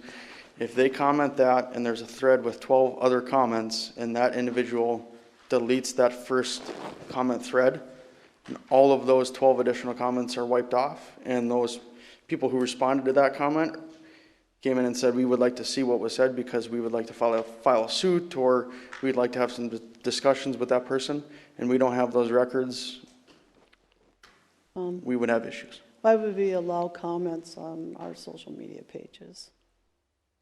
Depending on what post it is, I don't think you can really limit posts on Facebook. You can turn off comments, can't you? You can turn off comments, but turning off comments has also caused First Amendment right issues. I did read a couple articles from attorneys from the League of Minnesota Cities, and while it's a fine line, they will press the issue that to try and keep comments off, because then you have the time with staff having to review it. You're paying $5,000. This is a hot item right now for, what's the name of this company? It's running around all over. Archive Social, pushing it to archive. And I just think we'd probably be safer if we just allowed no comments. And if we wanted to say, if you have comments on this, please email or call. Then we don't have to archive, and we have those emails as records. Then we don't pay the $5,000. We don't have staff time of going through comments. I'll check and make sure if you could do that on Facebook or not. I haven't seen that anywhere where you can take the comments off, so we can look into that. Don't allow comments. Don't allow them. Sure. One of the things that we do like to do with social media, though, is to be able to interact with the public. It allows us and the public to interact on items. So not allowing comments also doesn't give us feedback. I'm just saying, if they have a comment, they could email you. You provide them an email I address or phone understand that, number. and I'm talking about the public being able to have a avenue to have comments. Respectful, obviously, but. I know, but they can comment by But they email can't to you. comment to each other. You understand what I'm saying? But that's. You can't turn off Facebook comments. You can't? No, it's impossible. Well, I don't know. I don't have Facebook, so. I was going to say too, Phil Martin is proposing that we have some type of social media for comments for road projects, and that would probably fall under this as well. Your YouTube also allows comments on your Council meetings? meetings, and this would cover that in addition.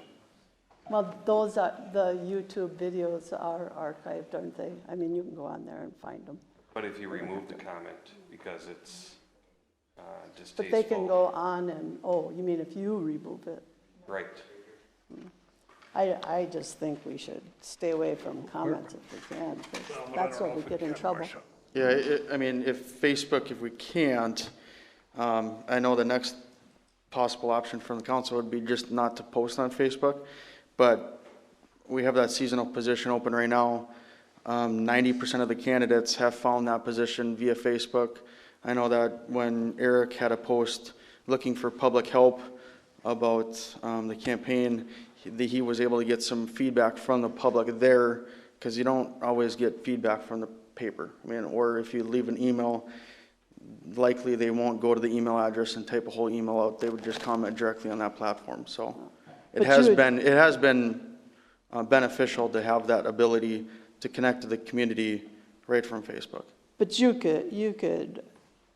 they can apply online if you want them to. They're not making comments. No, but Marcia, if you look at Phil and his road, we want to open that up for comments for the road improvements. That's a tool. Is that on their site, though? That's on your site, so we don't have to worry about it. We don't have to archive it. Yeah. So, and this would all tie The everything. web page is covered. Correct. Our webpage is covered just because they can't comment on our webpage. Depending on whatever department it is, anything coming into here is covered.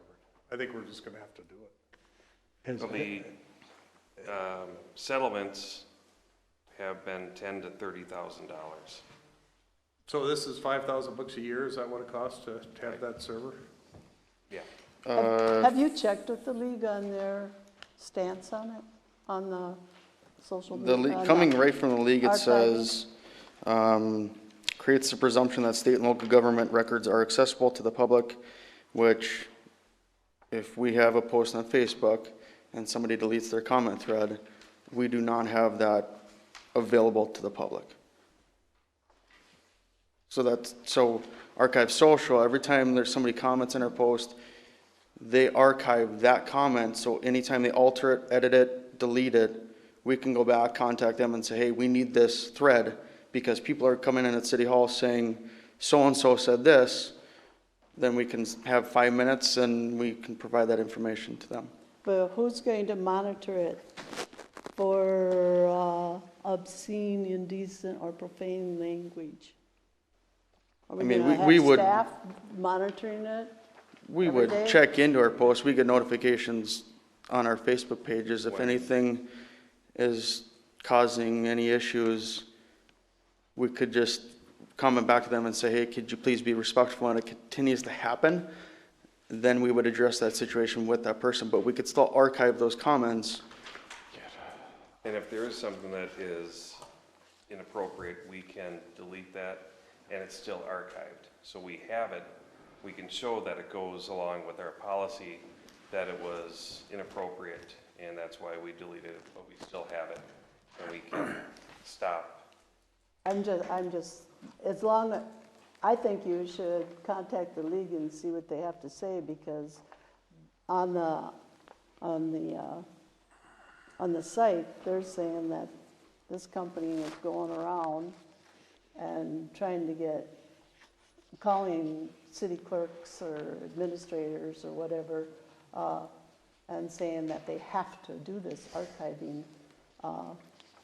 And there's some positions on the league's page from their attorneys cautioning.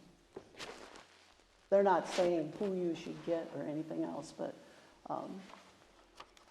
I read it. I guess I should have made a copy of it, but I didn't. I think I might have left it at home. I was looking through my papers, but I don't have it.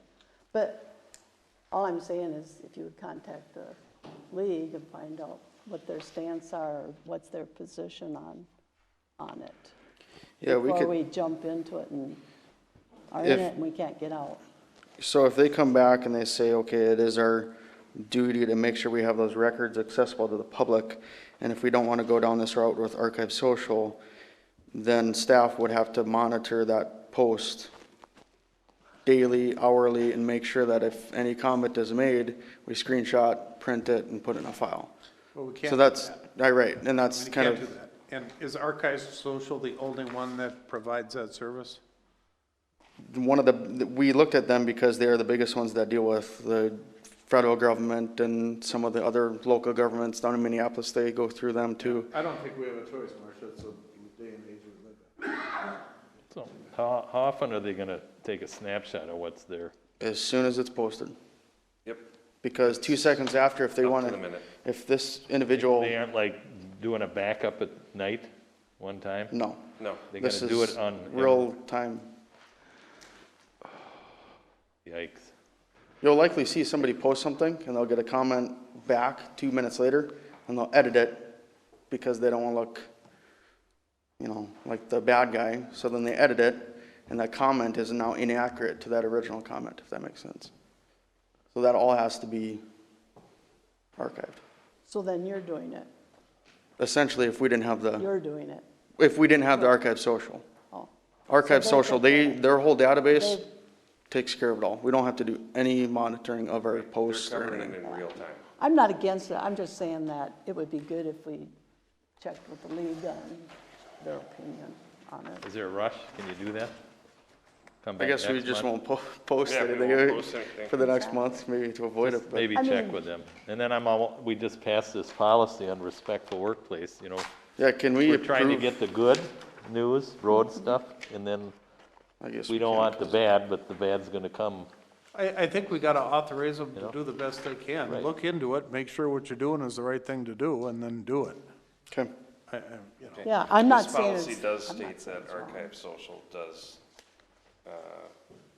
are archiving. So at the bottom of this, it calls them out. So unless we approve it, Archive Social, then I don't think we want to approve this yet. Right. Would the council be more inclined to approve something if we have feedback from The league? agencies within Minnesota that run through this Archive Social and see how it works? Yeah, references? That would be a good References? idea. Yeah. Any other city that's doing this? Oh, Falls, yeah. Bemidji, Beltrami. They all, I wonder who they use. Oh, they're Minneapolis. using that? They're using County, Archive Social. Carleton County, Minneapolis. Yeah. So we can contact Bemidji and Little Falls and just see how it works. But I would be willing to go as far as just to authorize you guys to do whatever you have to do and get it done. Because you wanna use the tool, you wanna use Facebook or whatever Well, it is. they can still use Facebook, they just don't ask for comments. I don't think 2 weeks or. It doesn't always work like that, though. It No, that doesn't you work cannot like that. ask for comments. I think if you're on there. If But I you- mean, if you don't post anything asking for That's what we comments, you're already not said. gonna get anything. We said we wouldn't post anything until we. Yeah, Exactly. they wouldn't be able That's to what I'm post. saying. Right. So can I ask another question before we get off? Phil? What's the schedule for the road projects and getting comments back from? That, I'm assuming we're gonna try to do something on social media for comments from That's July or something, I believe, huh? the middle of the summer? If you proceed with the proposal, then we're going to set up input ID as soon as we can. So I would say by mid to late May, we'll have input, well, it's already mid-May. Late May, we'll have input ID up, and that's where people can provide comments to the roads themselves. So we almost should turn them loose.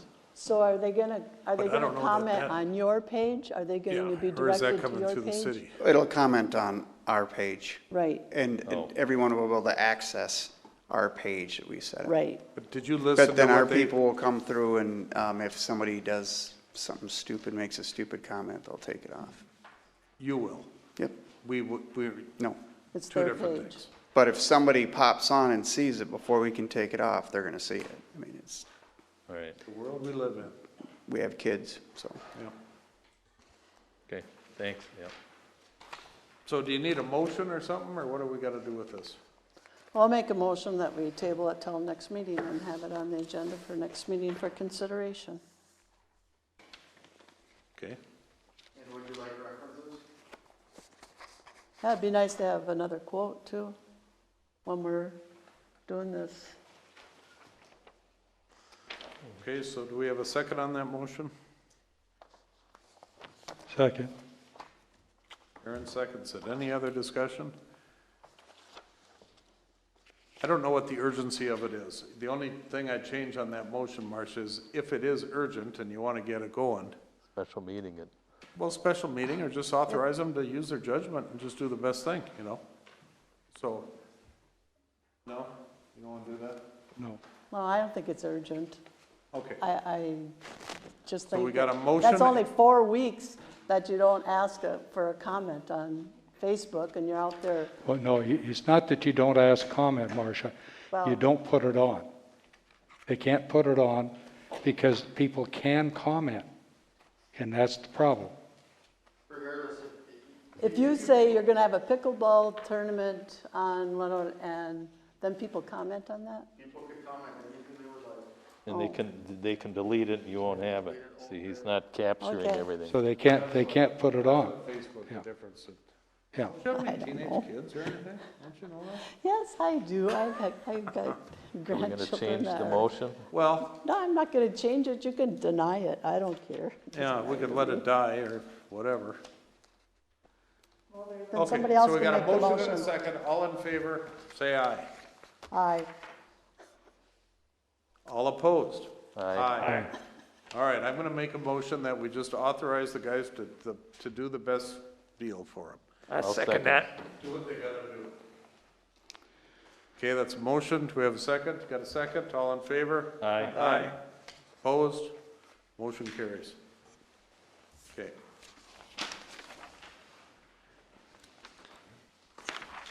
All right, we're on item G6. It's a memo dated from the city clerk regarding policies, and this is in your packet as G6 again. At the regular meeting on 1/11/21, Councilmember Siebert Bowles requested that all city policies be put on the website. I'd like some clarity on this and a motion from the council to move forward. Many policies are for internal use, and the police and fire departments have policies that relate to tactical operations, and they feel should not be on the website. Below is a list of city policies. So what we're really talking about here is, I think, and this is from the clerk, and I agree with her, we need to make a distinction about, instead of just saying, well, I want to put everything out there and without really thinking about what it is, we need to think about that and make a good decision about that. I'm not saying that, and we're not saying that things shouldn't be public. A lot of things are public policy, but there's a lot of things that don't make sense to put on the website as a policy. Things like, just to pick one out of here, you should have the snowplow policy out there so people know what to expect when it snows. Capital asset policy, who really cares in the public on what our policy is on capital assets? They probably don't, and they'd look at it and never look at it anyways. So what we're looking at is and the same would go for response to police and fire calls, tactical things, standard operating procedures, things like that. It's important that people understand the policies that apply to them. One we talked about, we were talking a lot about our social media policy. That should be out there. Things like that. So we're asking the council to take a second look at those things, so we're not putting something out there that you'd rather not have posted. That might be more appropriately be maintained, that if someone wants to look at them, they're free to do that, but it doesn't really clutter up our website. So is it the clutter you're concerned about, just getting too much there? No, we're looking at the appropriateness of what's on our website. So, for example, police department taser an X26 or something, I mean, is that? No. something that Shouldn't be on there, No. the policy? Okay. Who Why don't we walked- forg- anybody why don't- walk why through don't we this? forg- Let him answer the question. Oh, I'm sorry. I didn't know he was saying anything. He had asked it, that's why. Any of our policies are public, obviously, and I don't ever want to hide them. But I don't want to give tactical procedures right out there where everyone can find them. And so is that on a policy like that taser one, does that give procedures in it? That describes how we will use the taser. Is it a big one? No, not really. Pursuit intervention tactics, use of force, which is no problem with being out there, but I mean, we have a policy that, calling in air support, Well, I mean, is that something that we really need, to advertise? It's not a big deal. I see some here that I would question them being out here, one being the fire department on responding to chemical at different businesses. Those businesses having chemicals, I would think, would be probably a private issue, and you don't want to put it out there because it tells a bad guy where to go and where to hit. Same thing with a lot of your policies, your taser Safety, stuff right now. anything to do with the safety of the officers is Yeah. something that should be out there. Fire or- Body camera use, absolutely, should be out there. Why not? Yeah. Officer misconduct policy should be out there. Policy. And, to let people know the procedures that they have to go through if they have an issue with an officer, so that they can see right there, this is what I need to do. Some of these things, I have to believe, for both you and fire, are changing so rapidly in these times that I don't know that you could effectively keep up with it. It's a couple hours a week spent on policies lately, especially lately in the last year. Yeah. So could you, in order to get the clutter out of there, could you break it up into departments? And My then- policy manual is 450 pages. Well, how come we've only got 12 here then? Because these. Well, it says police department policy manual in there somewhere. Law enforcement, Some of those policies are how, if there's an incident at the school, how do they respond? You don't want that out there. Okay, but there's a lot more that could be on there, but I get the clutter looking through all these policies. But if you put park and rec on there and it's reservations for picnic shelter, that policy should be out there. They can look up and see how they rent the shelter. But that would be in the park and rec department category, or police, or fire, or public works. And that would get the clutter out of there. Then you'd have 7 or something on each one.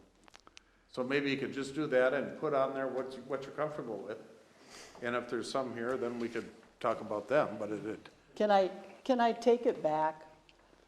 I don't need them on the website, but if you want to put the policies in a policy manual, index them, page numbering, all the policies the city have according to departments, fire, police, general administrative, parks and rec.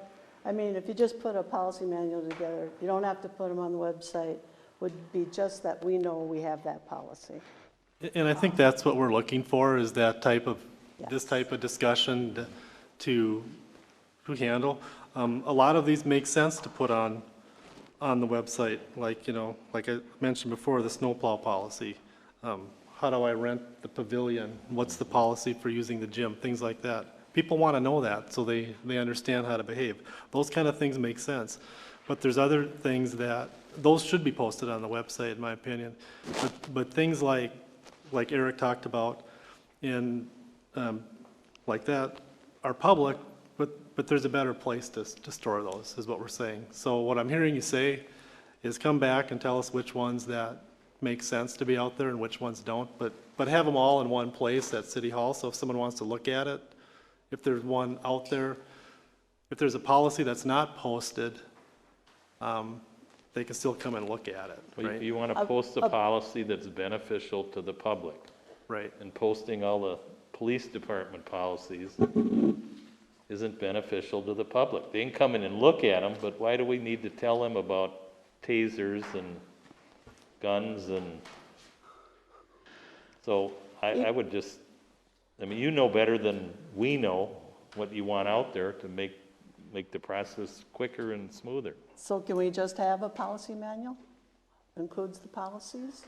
I would say that's a good idea, because it took me forever to find out some of these. And if we say, is there a policy on that? Exactly, yeah. You could just open up, actually, you could give every one of the councilmen a policy manual. They know we have a policy. Done deal. I guess I And Dave, didn't know it was you- going to be a Phone calls big at the thing. community center if you knew what the picnic shelter rental policy was? And then they wouldn't have to call you? Yeah. I think we do have that some. But I mean, that's the idea. Put it on our website and have a special tab that says policies. Okay, I mean, Helpful for somebody that reads the website.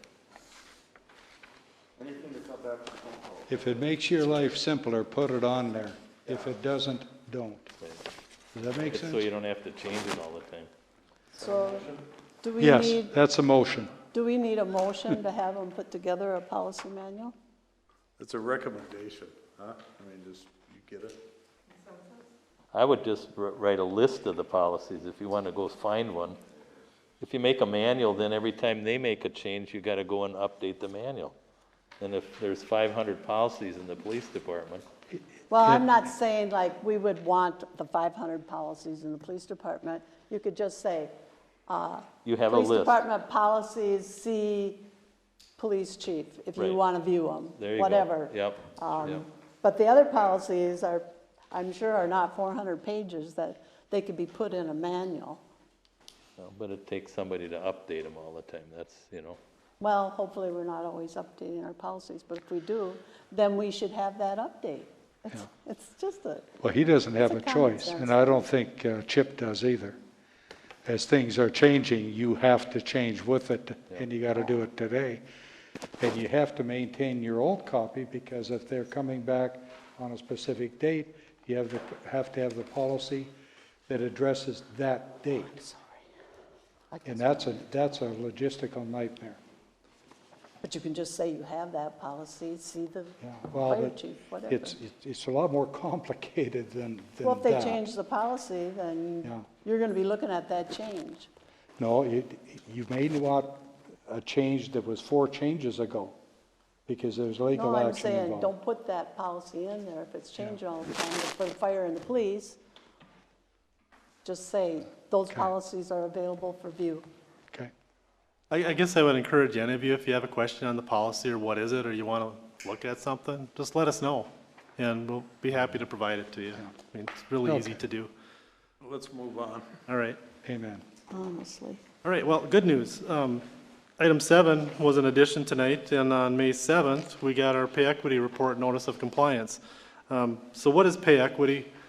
What pay equity means is if you have 2 people in a similar position, both genders are paid the same with respect to the duties that they're charged with. Pay Equity's had some, staffing at Pay Equity at Minnesota Management and Budget has had some changes. I know they had a change in their department person last year, and then the person that took over was out for another reason, and so usually we get this before now. But if you turn to the certificates on the second page of this, and what I do is I go into the pay equity system and I list the salaries and the job descriptions and the points that have been assigned to those positions, and we list out the pay. So for example, if you have a patrolman, because we have multiple patrolmen, and we put in the pay scale, and then we put in the average pay for the people that are in that position. And then what happens is the pay equity people, you build a case and you say, here's the case I want you to analyze based on our positions. And the first test is a completeness and accuracy test, which means, did you submit the information accurately and on time? The second test they do is a statistical analysis test. And That all depends on how many people you have and how many positions and how many different genders you have in that position. And so they run statistical tests, they call it a t-test, and they see if you're in compliance, your data's in compliance with what they would expect that test to look like. We passed that. There's a salary range test they do also. We passed that. There's an exceptional service pay test, and we have passed that too. Exceptional pay means, is there longevity? Do people get shift differential? And how does that compare to other positions with that? So the good news is we've passed all of those parameters. Now, this happens every 3 years. So back in January, I submitted our current data, and it took the management and budget until now to get back to us on that. They told me up front that there might be a delay because they have some staffing challenges like everyone else has, meaning getting people there. They had people out on leave for various reasons. So if anyone wants to dig deeper into that, I'd be happy to go through it with them. If you're into statistics and what the plots and the charts and graphs looks like, that information is available. But for our purposes tonight, what I'm requesting is that acknowledgement and acceptance of the notice of compliance, and then we'll go ahead and post that.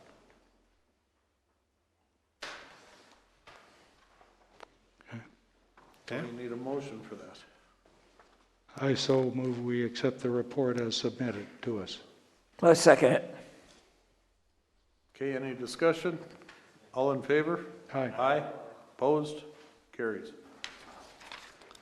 All right, thank you. Mike. I'm done. Thanks. Unless council has questions for me. Yep. Okay, thank you. Good evening. Hi, John. I have 3 items on the planning and zoning section for you. The first 2 have to do with when the county has tax forfeited property that they want to take off the tax forfeited conservation classification that they give it. They always give the municipality involved the first right of refusal.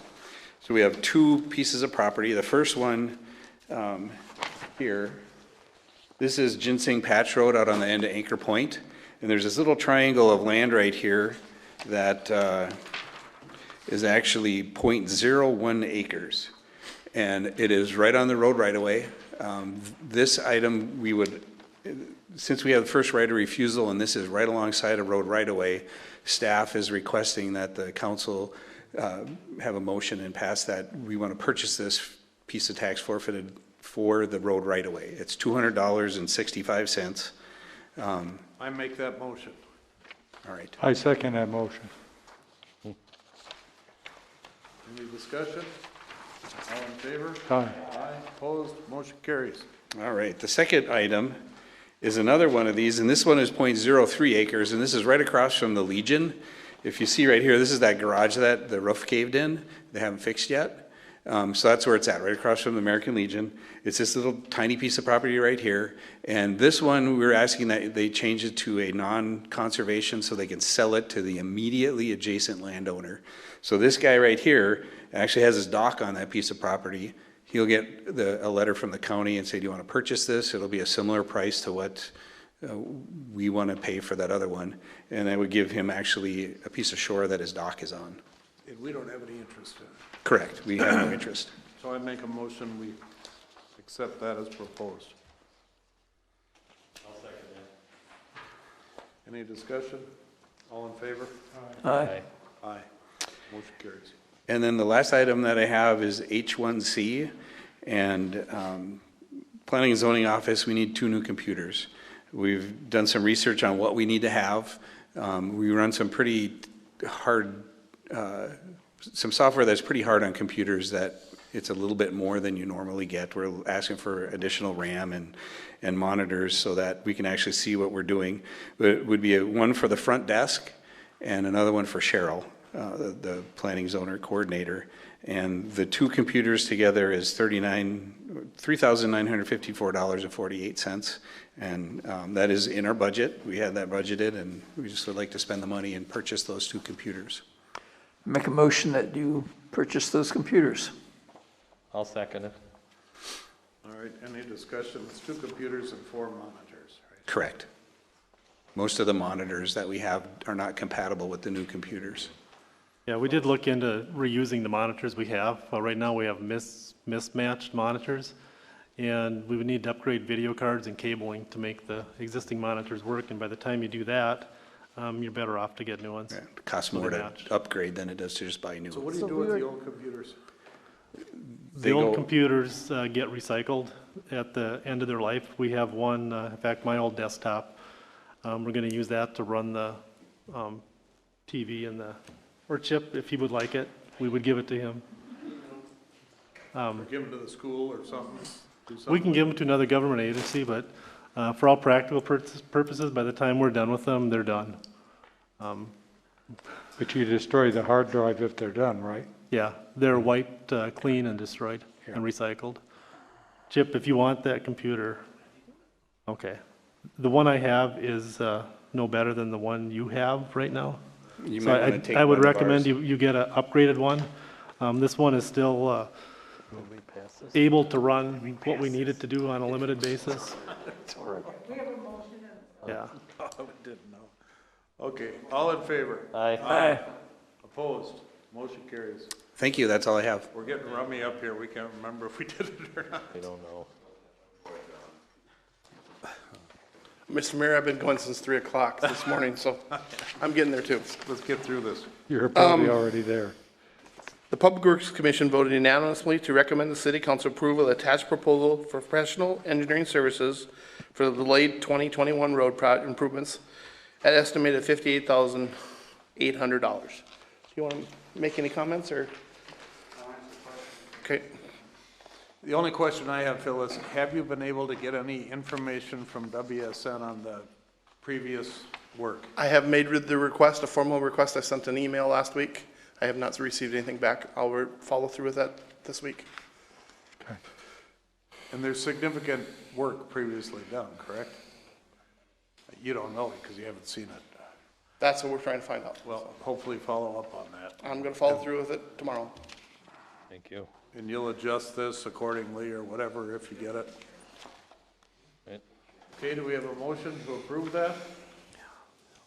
I'll make the motion to approve the road projects in the amount of $58,800. Second. 2022 roads through Bolton and Mink. Second.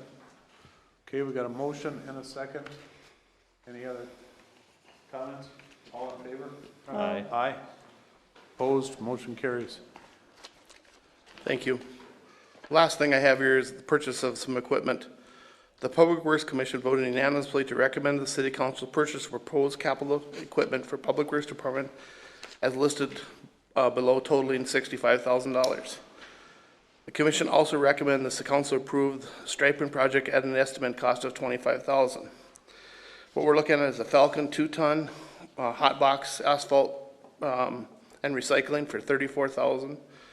A dozer blade for our grader for $53.50. The vibratory packer for $92.95. The rental of the road shouldering machine for $6,180. And dirt and miscellaneous materials that we'll be applying on the shoulders for another $92.43. That's an estimate. So grand total is $65,000. We're asking permission to proceed with those purchases. So, sorry, Ted, I got a question on a couple of things. What are you gonna use the dozer blade for, shouldering roads? Reshaping those roads as we go in. We've got some of them that don't need dirt. We just gotta pull the dirt back. And we need to be able to angle that dozer blade to follow the contour to pull it back. Okay, and what'd you have, $9,000 for gravel? Yeah, there's $92.43 for gravel and black dirt. Don't you have, is that budgeted? You got it someplace in your We've got budget? some in the street maintenance materials, but remember that's road salt, that's a little bit of everything that's in that, comes out of there. So what do you normally do for shouldering material? We will order, 10, 15 dump truck loads. Anderson Brothers will haul their big tandems in here, and then we'll go place it through town or same thing with black dirt. That's what this is for? That's what that's for, yes. You don't budget that typically at the beginning of the year? We don't know where we're gonna be at until we get to, after the snow's gone and where we're at, how much damage there is. Okay. And I'm probably strong with that number. I'm probably gonna be coming a little lighter than that, but I gotta say that I talked to Anderson Brothers about patching holes. How many holes do you think you patch twice a year? how many holes have we patched twice a year? Yeah, The same hole we probably patched, 3-4 times this year already. because it's cold mix and it doesn't hold. It just doesn't mix. It freeze thaws and busts back out. I guess just for the council's information, Anderson Brothers would come up here for, in the area of $7,500 and patch holes for a day. I don't know how many that would get done. Wouldn't get you very far. Okay, so we'd have to do that probably twice a year. It's 15 grand. This is, you know, arguably $50,000. It's 34,000. Well, but then you got yeah. the packer and you got the dozer blade, whatever, so it's, Well, the packer and the vibrator packer and the dozer blade are for the shouldering, so. or isn't the vibrator packer for the patching too? No, well, you can use it for that, but mainly we're buying it to pack the material back onto the shoulder. Okay. Rolling it with a truck just doesn't keep it there. You gotta get on it with some kind of bigger packer, so. All right, well, This is something we've been trying to get for a number of years, so. it's not gonna require you to build another building to store it in or anything, is it? No. Okay, any other questions, comments from anybody? Nope. I'll make a motion to allow Ted to purchase the items discussed. You can get them off the sheet, Shar, for $65,000. Second. Okay, any other comments on that? All in favor? Aye. Aye. Opposed? Motion carries. Nice job on this. Thank you, council. Yeah. Okay, that's it, huh? Public forum action may or may not be taken on any issue raised. If council requires more information or time for consideration, the issue will be placed on the agenda of their next regular council meeting. Speaker must state their name and address. You have up to 3 minutes. Anybody coming up? All right, Tom, come on up.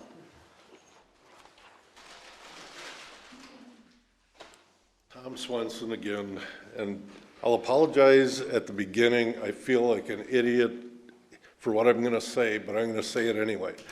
What you just read, you read to me last month at the meeting that what's brought up at public forum will be put on the next agenda. I brought up, we built a $3 million city hall building, and there's not a public drinking fountain in it. Has anyone looked into that? Or I stood before you about a year ago and nothing was getting followed up, and you guys made a motion that anything that's brought up under public forum would be put on the next agenda. I know it's a nitpicky thing. One of the comments, Tom, was COVID, you can't have public drinking fountains. There's 5 drinking fountains in the community center and they're all operating right now, so that's not an excuse. Okay. But what I'm, you know, and it's nitpicking, and I know when you build a building, you miss things. You know, what did we spend, $10,000, $11,000 to put sound panels in here? Last month, you spent another $1,600 because you need the wired mics. The drinking fountain, I counted 6 people brought water bottles in here today to this meeting. I'm thirsty right now. And yeah, you can go in and pay 50 cents for a bottle of water in the conference room. This is a public building, you know. Did anybody do anything with that? What I remember from those comments is that the next time Ted had Northland Plumbing, I forget their name. The well people? No, the plumbing people. North Country Plumbing. North Country Plumbing. Next time they come, because they're here for the toilets, he was going to talk to them. That's how I thought it got left. Okay, like I say, I'm almost embarrassed up here saying this, but, We you should know, have one. You're right. You're absolutely right. things get dropped. Did you do anything, Ted, or not? I haven't had to call them because we've been waiting for the well stuff, but that's on my radar to get done. Can we try to do that so Tom doesn't have to come up and embarrass himself again?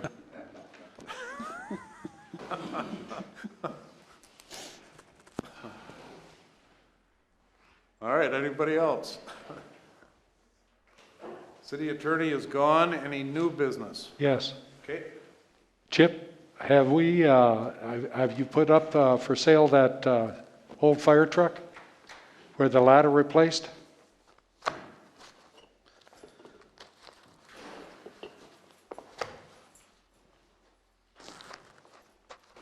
No, I have not. I don't plan on putting it up for sale. It's just as a reserve engine, it's not worth any money.